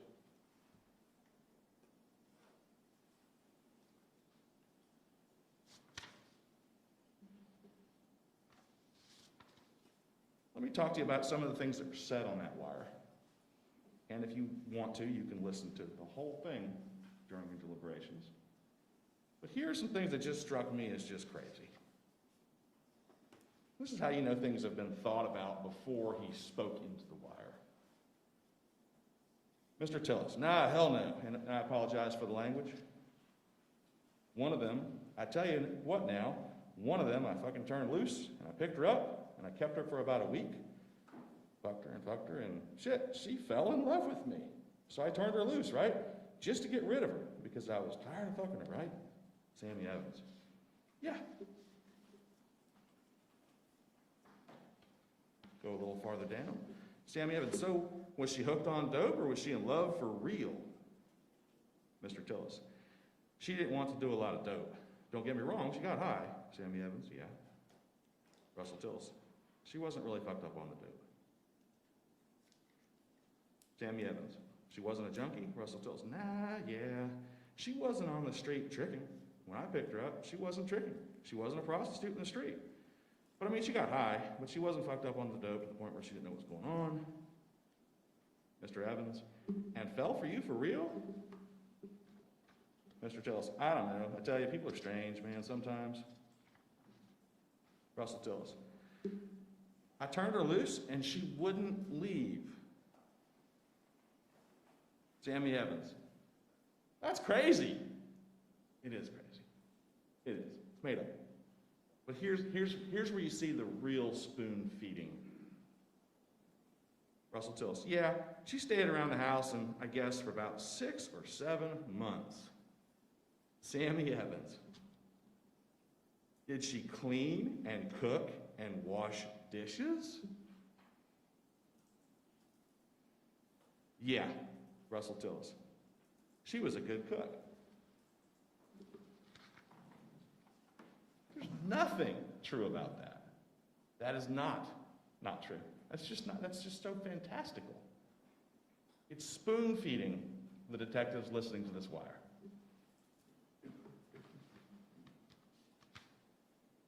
Read you another quote. We just fucking overpower her and put her in the soundproof room. When she screams, it don't make a whole lot. Then she's shackled to the floor in a soundproof room. The doors are locked. We just leave her in there for about 24 hours. Eventually, they all come around to understand that things wasn't too bad. Really? They like it. They like being sold for money. That's what he's telling you on this wire. That's not believable. They're there of their own free will after a little while. They're happy. Straight up bogus.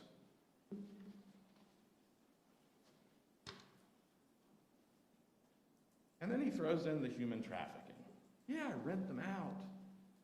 My friends come by. Jimmy, David, they come by. They pay me money for it. He turns it into a business. Russell Tillis. Yeah, but it really didn't start out to be that, but it kind of turned out that way. I mean, after about the first year, it just started off for profit personally. Personally, you, Sammy Evans, Russell Tillis. Yeah, personal, by me personally doing it.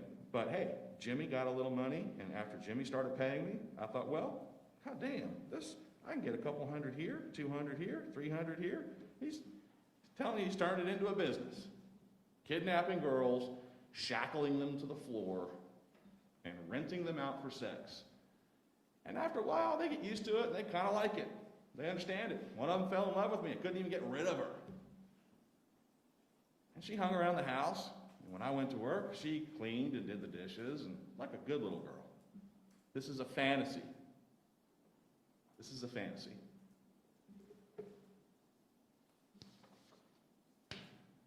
And then he goes on to talk about all the crimes he's committed. He talks about killing 2 other girls, dismembering them, throwing them in the creek, whatever it was he said. He's just spoon-feeding these detectives. At this time in his life, he's depressed and he wants to die. He's facing 30 years, a slow, long, agonizing death in prison, and he believes that. On a case that he calls a cop charge, it's him versus the police. And when the police are witnesses, as he told you yesterday, it's tough because everybody wants to believe the guy wearing the blue badge, the blue suit and the little badge. He's convinced he's getting the rest of his life in prison. So he wants to die, as Mr. Rosardi said, suicide by state. He wants to get in here, get convicted, get the death penalty, waive all his appeals, and go off and get executed in 3 years. Doesn't want to die that slow death in prison. So he throws in all kinds of other crimes. Let's see. Well, through the years, when I was in California, I shot a guy out there. Yeah, 4 or 5 of them tried to beat my ass, and I shot a guy in the San Juan parking lot. I don't know if I killed him or not. I left. Apparently, he shot 2 people because he says, I didn't kill him. He lived. The one in San Juan, I don't know if he died or not. He gives you murders. He gives you shootings. He gives you human trafficking. Gives you kidnapping. Gives you all those aggravators. So it's as grisly and as bad as he can make it. And it catches their attention. It catches their attention. And I understand why.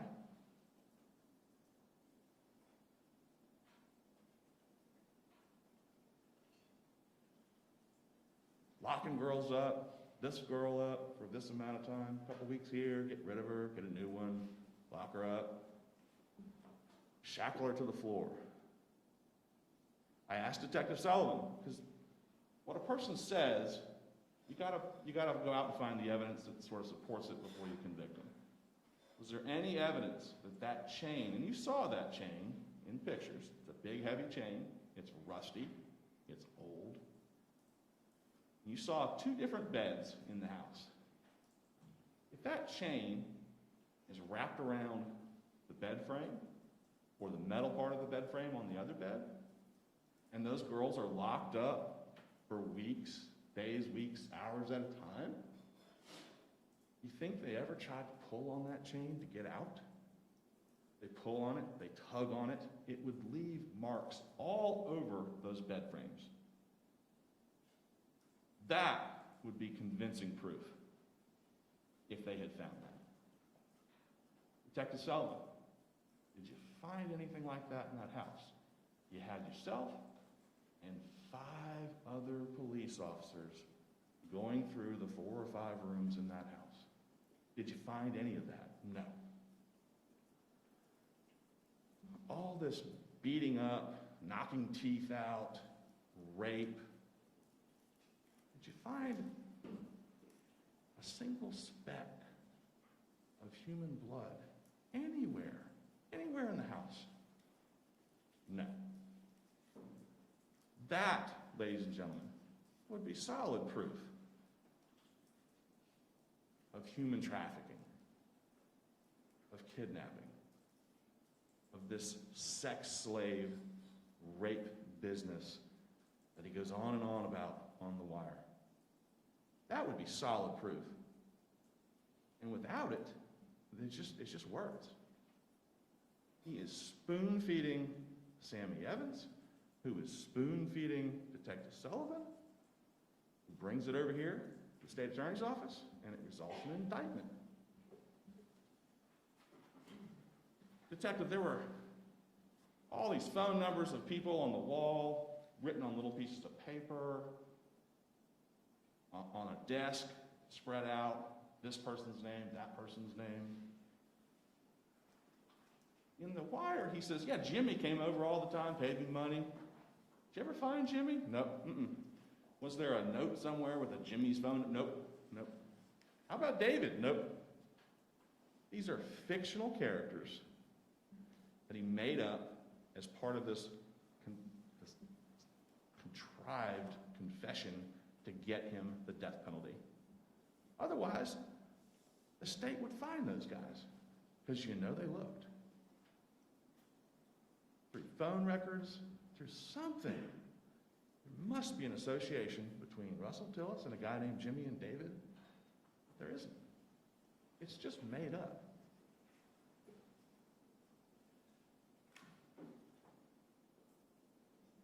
The state makes a big deal about Tabitha Hogg's information being at Russell Tillis' house. A piece of paper with her date of birth, and her social security number and her address. But she even told you that he wrote to me in jail, and the key was he put money on my books, on my commissary. Maybe he needed some personal information back in 2015, 2014, whenever it was. Maybe he needed some of that to put money into her account.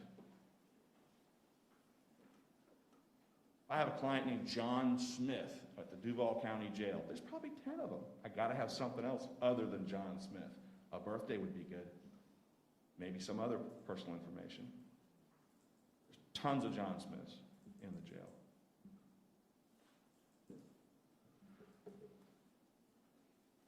He certainly didn't hide that piece of paper. If he had done what she said, and remember this, he talks in the wire about shackling them to the floor.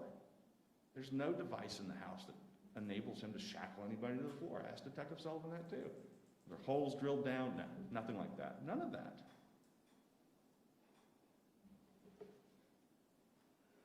And while we're on Tabitha Hogg, one of the things about Detective Sullivan that he talked about was the integrity of the case. And since I wasn't there and Mr. Mizrahi wasn't there back then, we have to rely on what these witnesses tell the police back in that time period. And it was Mr. Mizrahi that brought it out. This part about ejaculating on her face. Detective Sullivan, did Tabitha Hogg tell you that when you talked to her? No. It's that added detail when she gets to court. She throws it in there. Detective Sullivan never heard that. And I asked Detective Sullivan, and you remember Tabitha Hogg said, here's how I got out of his house. He apparently chained me back up to the bed, but maybe he didn't do a very good job of chaining my legs. It was loose. So I snuck out, and he was sleeping on the couch. I tiptoed past him, and I ran up the street. That's not what she told Detective Sullivan years ago when he interviewed her. She told him, he got tired of hearing me make noise and yell, so he let me go. Why does a witness come in here and say one thing way back then and then new things here? The judge will instruct you on that. Does a witness, when you're evaluating a person's credibility, just a lay person's credibility, did they say one thing back then and now say something different now that's inconsistent? And yes, she did. She added things. Even Mr. Mizrahi called her credibility into question. We pointed out there was no tree in the backyard to chain her up to. Mr. Mizrahi says, well, maybe it was a pole. Remember, this is a girl that, by her own admission, for 5 days, 4 or 5 days, was shooting heroin into her veins every 4 or 5, 6 hours at that time. And I don't mean to be gross, but sometimes the defense attorneys, when we're cross-examining someone, we have to ask kind of gross, uncomfortable questions. Because for the first time, yesterday, or the day before when she testified, we heard that not only did he rape me, but he ejaculated on my face and rubbed it in. And so I asked her, what'd you do when you left? Well, I ran down the street. What'd you do then? Well, I went to a gate gas station. What'd you do then? I hid. I called somebody to come pick me up. And it makes me feel bad to ask this question, but if you had just been raped and this person just ejaculated on your face, don't you walk into the bathroom and wipe it off? No.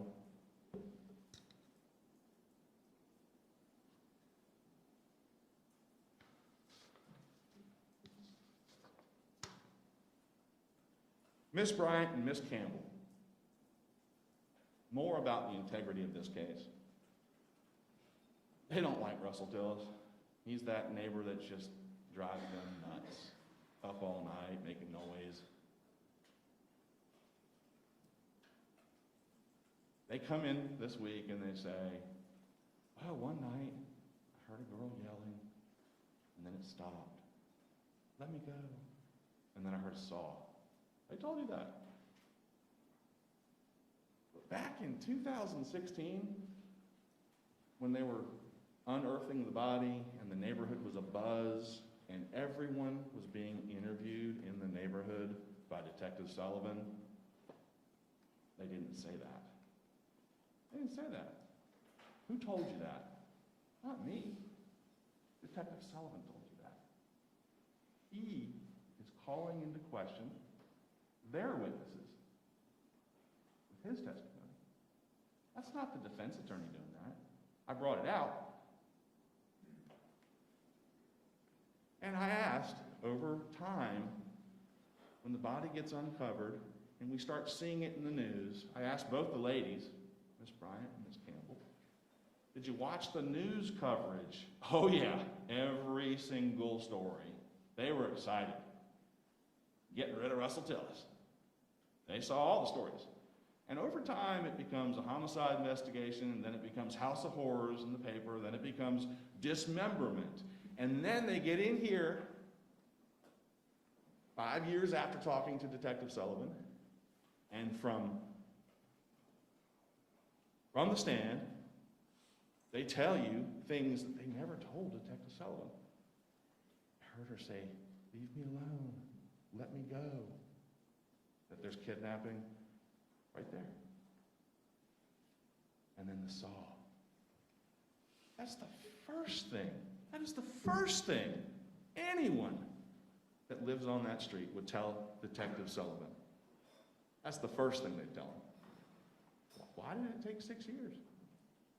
5 years. And what's in between? What's in between is exactly what Detective Sullivan tells you he gets concerned about? The media. The media gets things out there. Sometimes they get it right, sometimes they get it wrong, but the problem is it influences not only what a potential suspect might say, but it influences what witnesses say. It's great for them, great for the state, adds flavor to the case. But for us, there's a problem with the integrity of the case when that happens. And it was Detective Sullivan that told you that those two ladies didn't say that back then when he sat in the living room and interviewed them.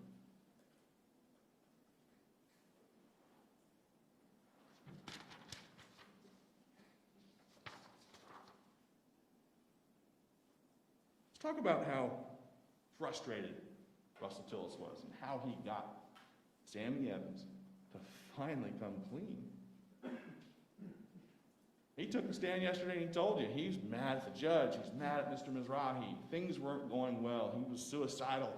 He had to do something to just end it. So he comes up with this plan. And Sammy goes right along with it. And then when he gets indicted, it continues. And then Mr. Mizrahi and he come to an agreement on the other case, and it goes from 30 years down to time served. It's a year and a half, 2 years, something like that. I don't remember what the testimony was. But the case is ended. And now Mr. Tillis is sitting there thinking, well, got rid of that case. But to do that, I had to confess and make up this story about how I killed somebody. And now I'm indicted and actually looking at the death penalty. Well, okay, just bring Sammy Evans in here, we'll get it all straightened out, because this is a fake confession, it was all contrived. That's what he told you. And for all those years, it wasn't working. And to coin the phrase, strategically perjured myself. What Russell Tillis did, to be honest with you, was flat out brilliant. Brilliant. He sidelined me. I'm his 12th attorney. He sidelines me. So I'm in standby position. He's representing himself. He walks into court and he holds up a piece of paper after getting, through discovery, samples of letters from Sammy Evans that Mr. Mizrahi had to turn over. So he looks at Sammy Evans' handwriting and he reconstructs the letter, "I'm wired," that he had thrown in the toilet back in 2016. This is in 2019 when he does this. He stands before the court and says, this is the letter that Sammy Evans held up to let me know when he was wired. And he wants a fingerprint expert, and he wants a handwriting expert to prove it was Sammy's. And as he tells it, the court says, well, let's make it simple. Mr. Mizrahi, take a picture of that letter, go ask Sammy. And guess what finally happened after 3.5 years? Sammy came clean. Yeah, he knew I was wired. And now, this week, he came into the courtroom and sat up there and he told you that. The whole thing is compromised. The state attorney's office has built this entire case on a compromised confession.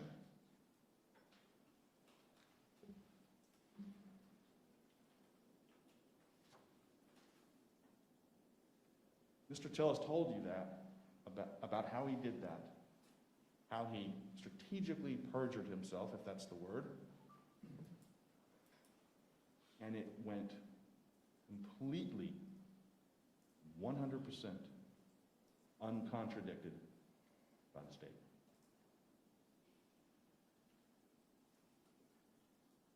They could have called Sammy Evans back this morning, last night, and said, Sammy, is that really how it worked? It went uncontradicted.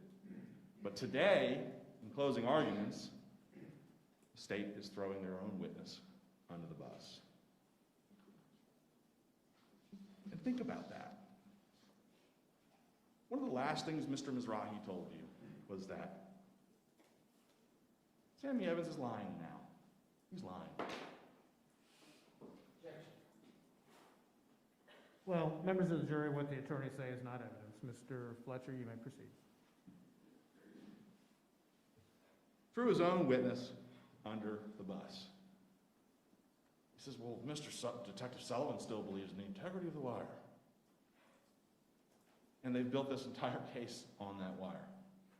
But their witness, not my witness, the state of Florida's witness, who they put up on that stand and asked him to take an oath to tell the truth and testify before you, they're now calling him untruthful.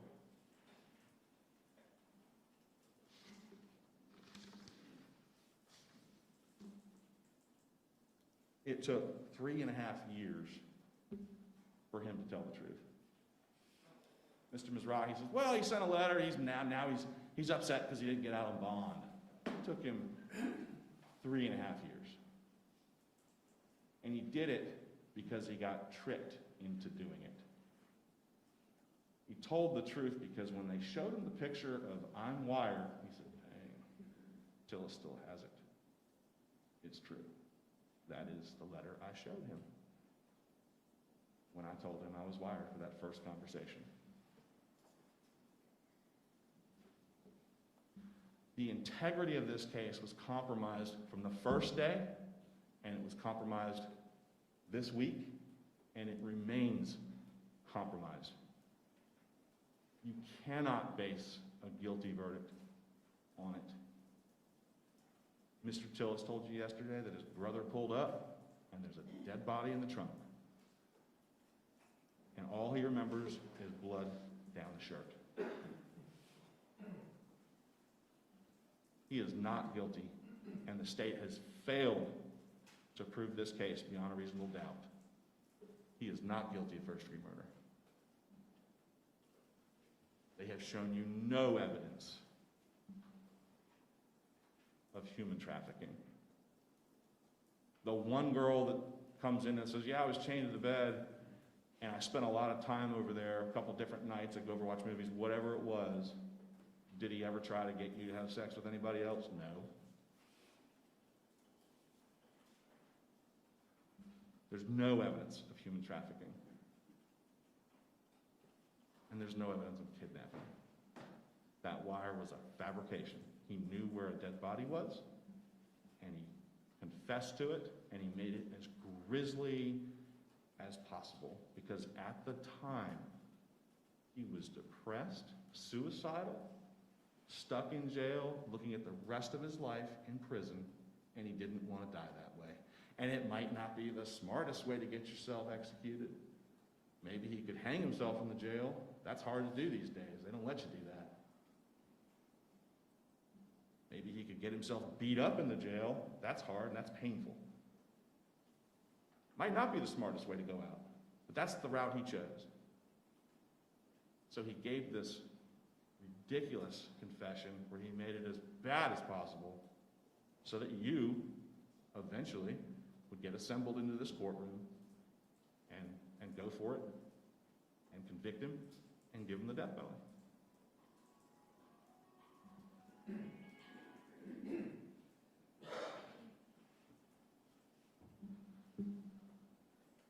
Ladies and gentlemen, the judge will instruct you on reasonable doubt, and it's a full paragraph, and you'll be able to take the instructions back into the jury room with you. And it's one of those lengthy paragraphs that kind of rambles on, and it really just tells you what reasonable doubt isn't. Not speculative, imaginary, none of those things. And if you get back there and you don't have an abiding conviction of guilt, one that sort of rests right here, you know he's guilty. If you're not, don't have that abiding conviction of guilt, your verdict must be not guilty. If you go back there and you waver and vacillate, you think, maybe, maybe not. It's done. It's over. The law says, if that's how you feel, in here, you're just not sure, you're wavering and vacillating, then the verdict should be not guilty. Thank you. Thank you, Mr. Fletcher. Olson?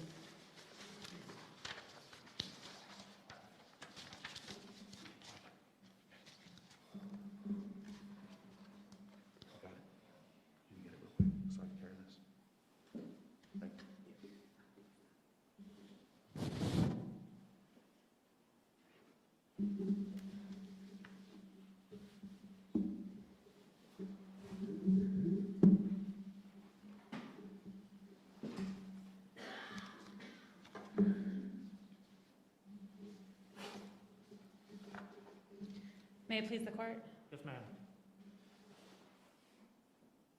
The defendant in this case has become a witness. He chose to testify. You should apply the same rules that I anticipate Judge Barella will instruct you on as to how to go about weighing the evidence when evaluating his testimony. The integrity of the case.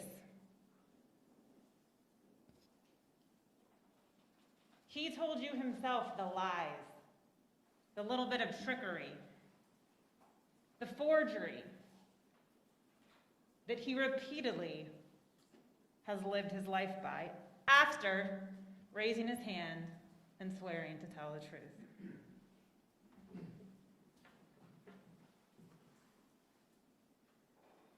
Five blunt force impacts to Joni Gunter's head. Impacts to her skull having such force and such energy that the zipper joints pushed apart, fracturing her skull, 3 injuries to her left hand,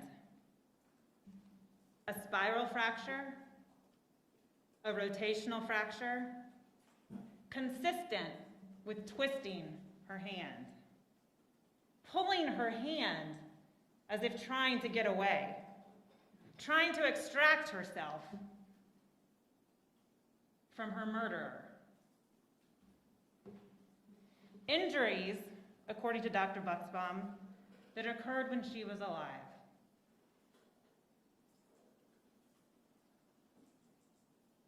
Injuries that occurred at 3551 Bowden Circle East, Russell Tillis's home, and a fracture to the bridge of her nose. He said it himself, punched her in the face. That's the state Russell Tillis left her in before he took a sawzall to her. 94 cut marks. 94. A straight edge blade, a reciprocating saw, cutting her over and over again.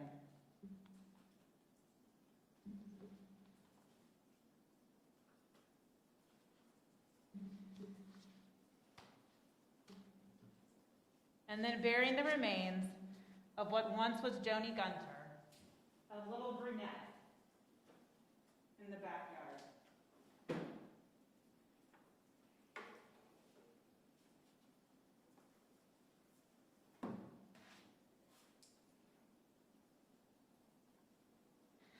A location known only to her murderer, only to Russell Tillis.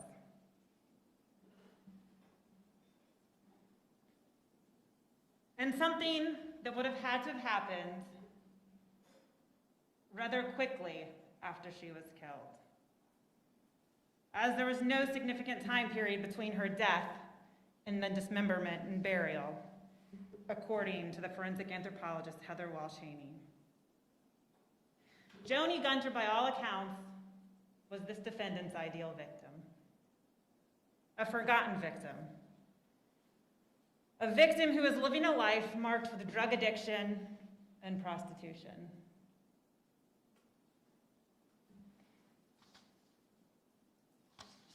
Russell Tillis has sat here presumed innocent throughout the course of his trial. But he's no longer presumed innocent. The state has met its burden and proven the defendant guilty beyond a reasonable doubt. The state does not need to present evidence, as Mr. Fletcher just argued, of chain marks around a bedpost in order to prove what the defendant did.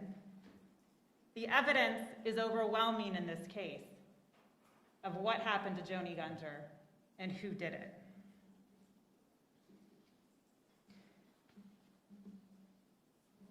I submit to you, much as Mr. Mizrahi stated in his opening statement, that this case is actually one of common sense, despite how horrific and nonsensical this crime is. But when you take a step back, away from the rabbit hole that the defendant takes you down, you realize that what happened to Joni Gunter is exactly what the defendant said, and that the state has proven it without actually considering the defendant's own statements.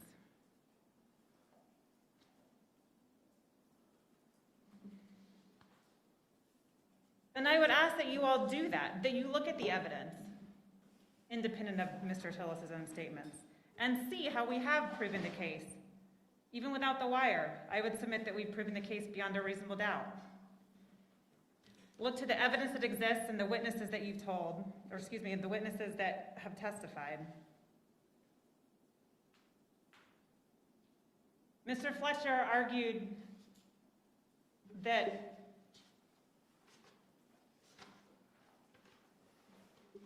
Sammy Evans, that he was in on this, Mr. Tillis, and that he knew that all of this was a ruse.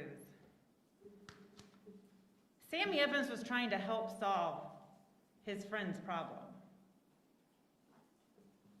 And the problem wasn't he was depressed and facing 30 years. The problem was there was a body buried in his backyard in 4 holes that the defendant knew had the potential to be found.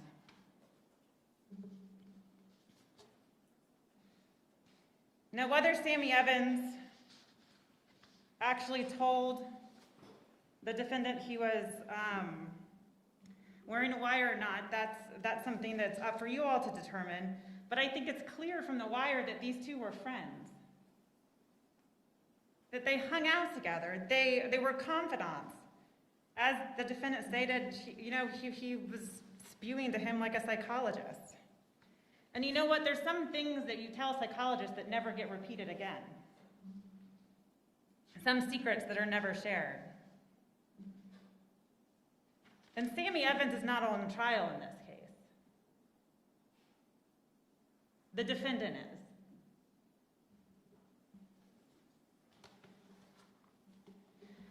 The fact that the defense says how bogus the stories are on the wire, that it's a fantasy.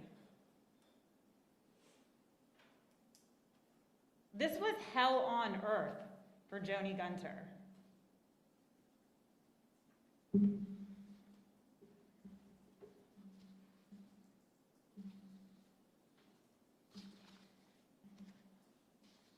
Now, the evidence in this case, Mr. Fletcher talked about Nicole Hogg some, and I think it's important to make sense of what she said to you all, and not to get caught up in these details when she's repeating a traumatic event that happened to her. Something that she didn't even tell the police about, so she didn't have to relive it. Nobody would believe her is what she said. Well, it wasn't until law enforcement found her name in the defendant's home that she then shared what happened. And that was some years after she'd been raped by the defendant. A victim who was shockingly and understandably similar to Joni Gunter. Same age, same lifestyle. And that's how we know what the defendant did to Joni Gunter.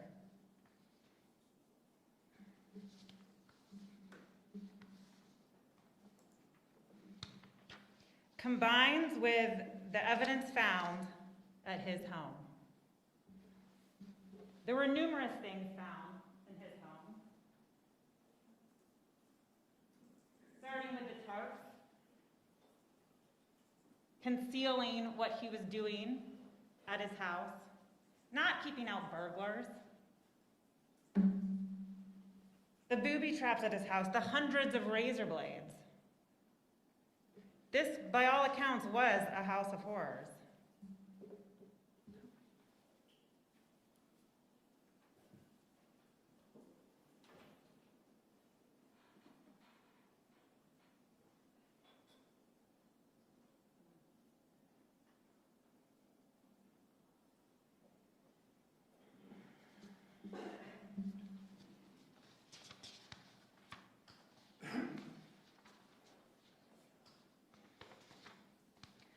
When the law enforcement found Nicole and talked to her, the defendant had no idea that it happened. They had no idea that she had told them all that she had endured at the defendant's home. That she'd been chained up by him, raped by him, and eventually was able to get out. Yes, by all accounts, the home was different when Nicole Hogg was there. She told you all that. She said the soundproof room, she didn't know if it was actually soundproof or not, but she knew the defendant had told her that. And she knew the windows were boarded up. She stated there was carpet on the floor. But in February of 2016, when law enforcement went to that home and searched it and photographed it, there was no carpet there anymore. Houses change. The defendant says he's in construction. You all saw how many tools he had in that house. People do work all the time on their homes and on their facilities.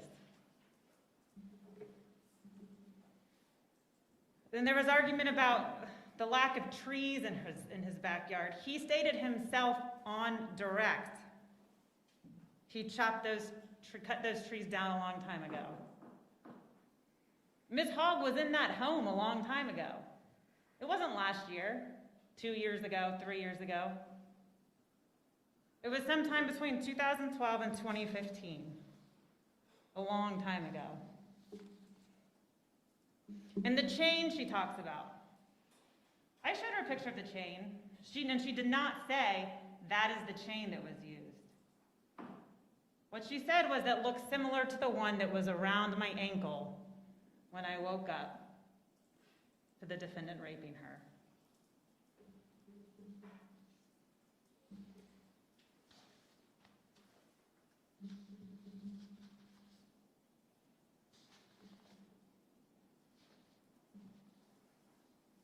And what about the sawzalls and the other items found in his house? Things that corroborate what's on that wire.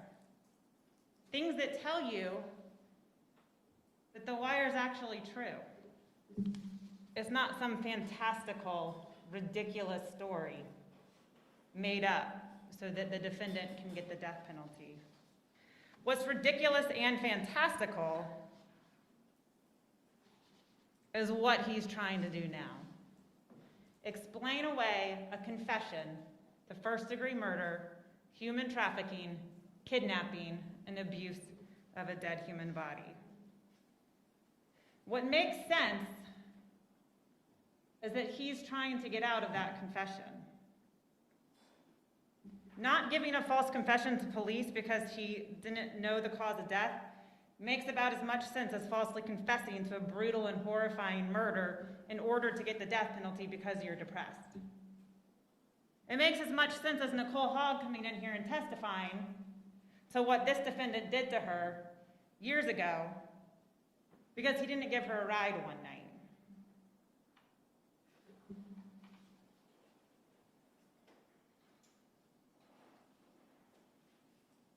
Lying in order to tell the truth. Strategic perjury. It doesn't make sense. What makes sense is that this defendant committed the very murder he describes in so specific detail. Horrifying how cavalier it is. Horrifying and gruesome. But what makes sense and what's logical is that that is in fact what happened.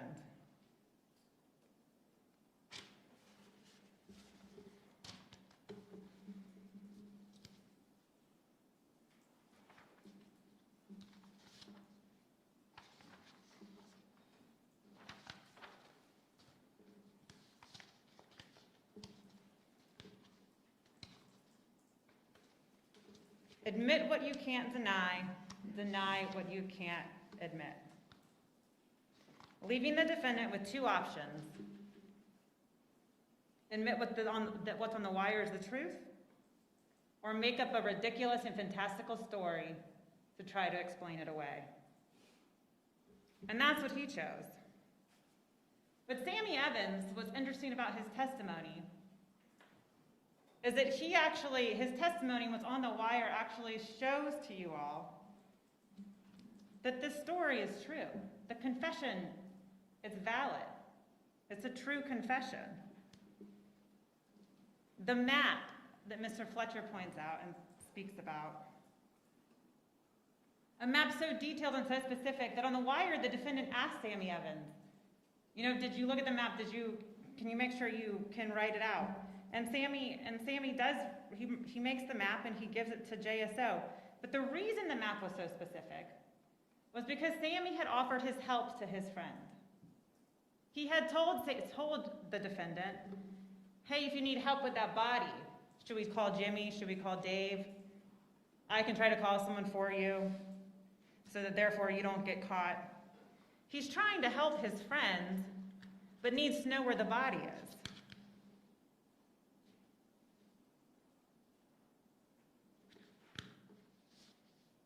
And not only that, but Sammy also, you can tell from the wire, there have been conversations previous to this first wire between the two of them.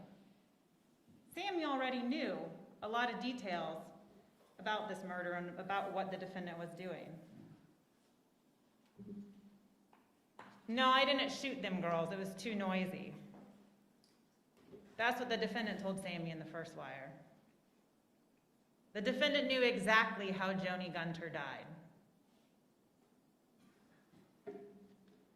And in the second wire, there's more conversation between the two of them, where Sammy's asking him, oh, I know you didn't shoot him, that's too noisy. I know you didn't stab him, that's too messy. Did you beat him like with a hammer? The very hammer, not the very hammer, but a hammer similar to the injuries and the blunt force trauma on Joni Gunter's skull. Something that actually the medical examiner's office took a look at and did an imprint and then measured it and compared it to the damage on her head.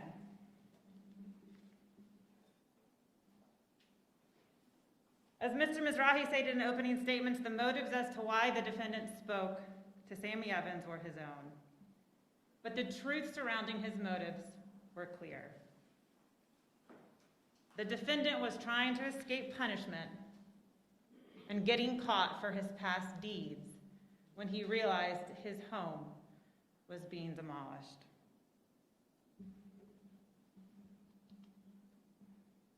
He gave the specific location to his buddy, his friend, his chestmate, in order to have him try to help him and get rid of the body. This wasn't some elaborate story that keeps twisting and turning and difficult to follow. Because that's what it is, that's a story. But the confession is just that. It's the truth.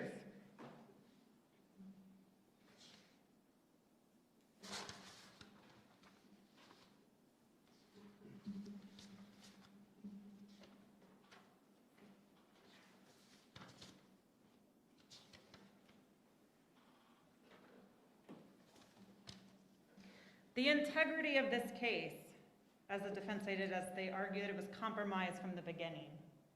But you heard Detective Sullivan, who is one of JSO's cold case detectives. This is the work he does. He works cold homicides. This is what happens when a body has been found years after it has been murdered. Detective Sullivan and the members of the Jacksonville Sheriff's Office put the pieces back together about what happened to Joni Gunter. The scene had been there. The defendant hadn't been there in 10 months. It hadn't been, of course, secured, since nobody knew she was there until the defendant talked about it himself to Sammy Evans.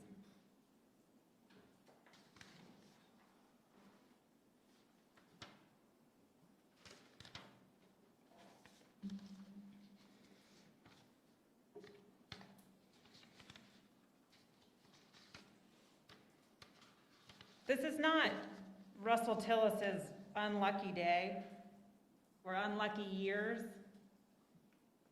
It's not the Jacksonville Sheriff's Office, the State Attorney's Office, his attorneys, Judge Borello, his neighbors, Nicole Hogg, everyone else under the sun ganging up on him. This is his day of reckoning for his past actions.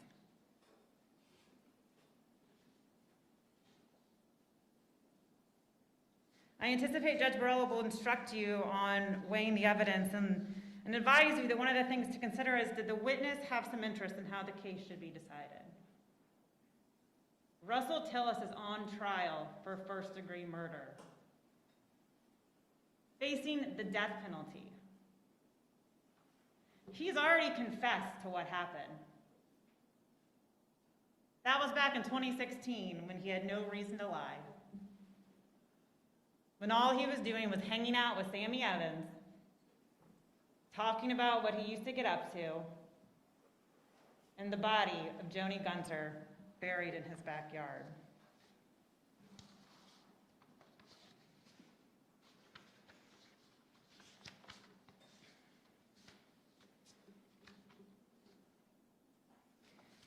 There's a quote on the wire right when he starts talking about Joni. But then I guess, and you can just go to the end. You can just keep going.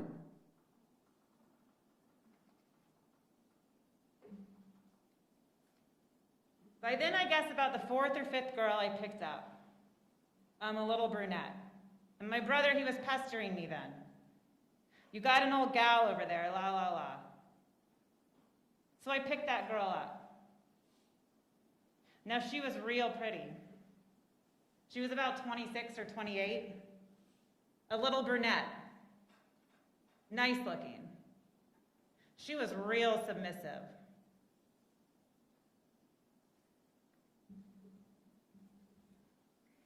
Joni Gunter's driver's license. Date of birth, 1984. Height, 5'4". A little brunette. Nice looking. Things there is no way this defendant would have known if she hadn't showed up at his house, dead in the trunk of his brother's car.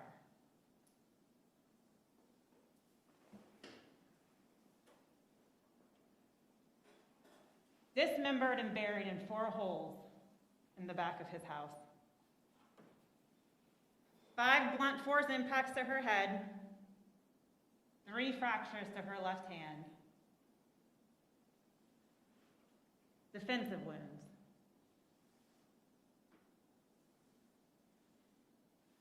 Joni Gunter was exactly where the defendant said she would be.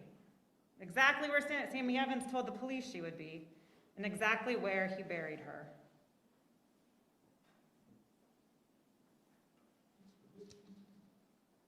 Common sense tells you that no one makes this up. Common sense tells you no one would come up with this fantastical story. What's ridiculous and fantastical is the fact that that is what's happened.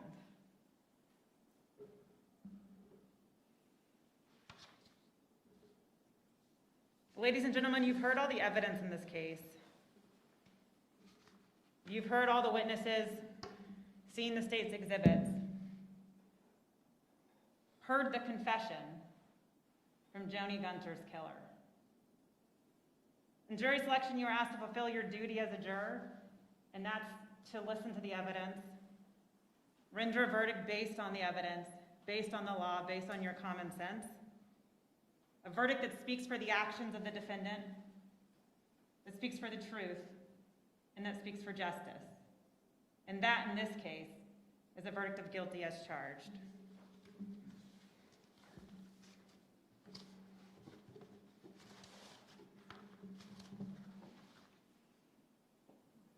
Thank you, Ms. Wilson. Members of the jury, the next thing that's going to happen is I will send you to lunch. You'll come back, I will instruct you on the law, and then you will deliberate the case. We're close to the end, but we're not there yet. So it's been important all along, but certainly more important than ever You do not begin to deliberate, either with each other or in your own mind. Just go to lunch, don't look up anything about the case, don't visit any of the places described, don't let anybody discuss the case with you or in your presence. Come back, and then I will instruct you on the law, and then you will deliberate. So if you would, come back at 1:15, and that's what we will do. Thank you.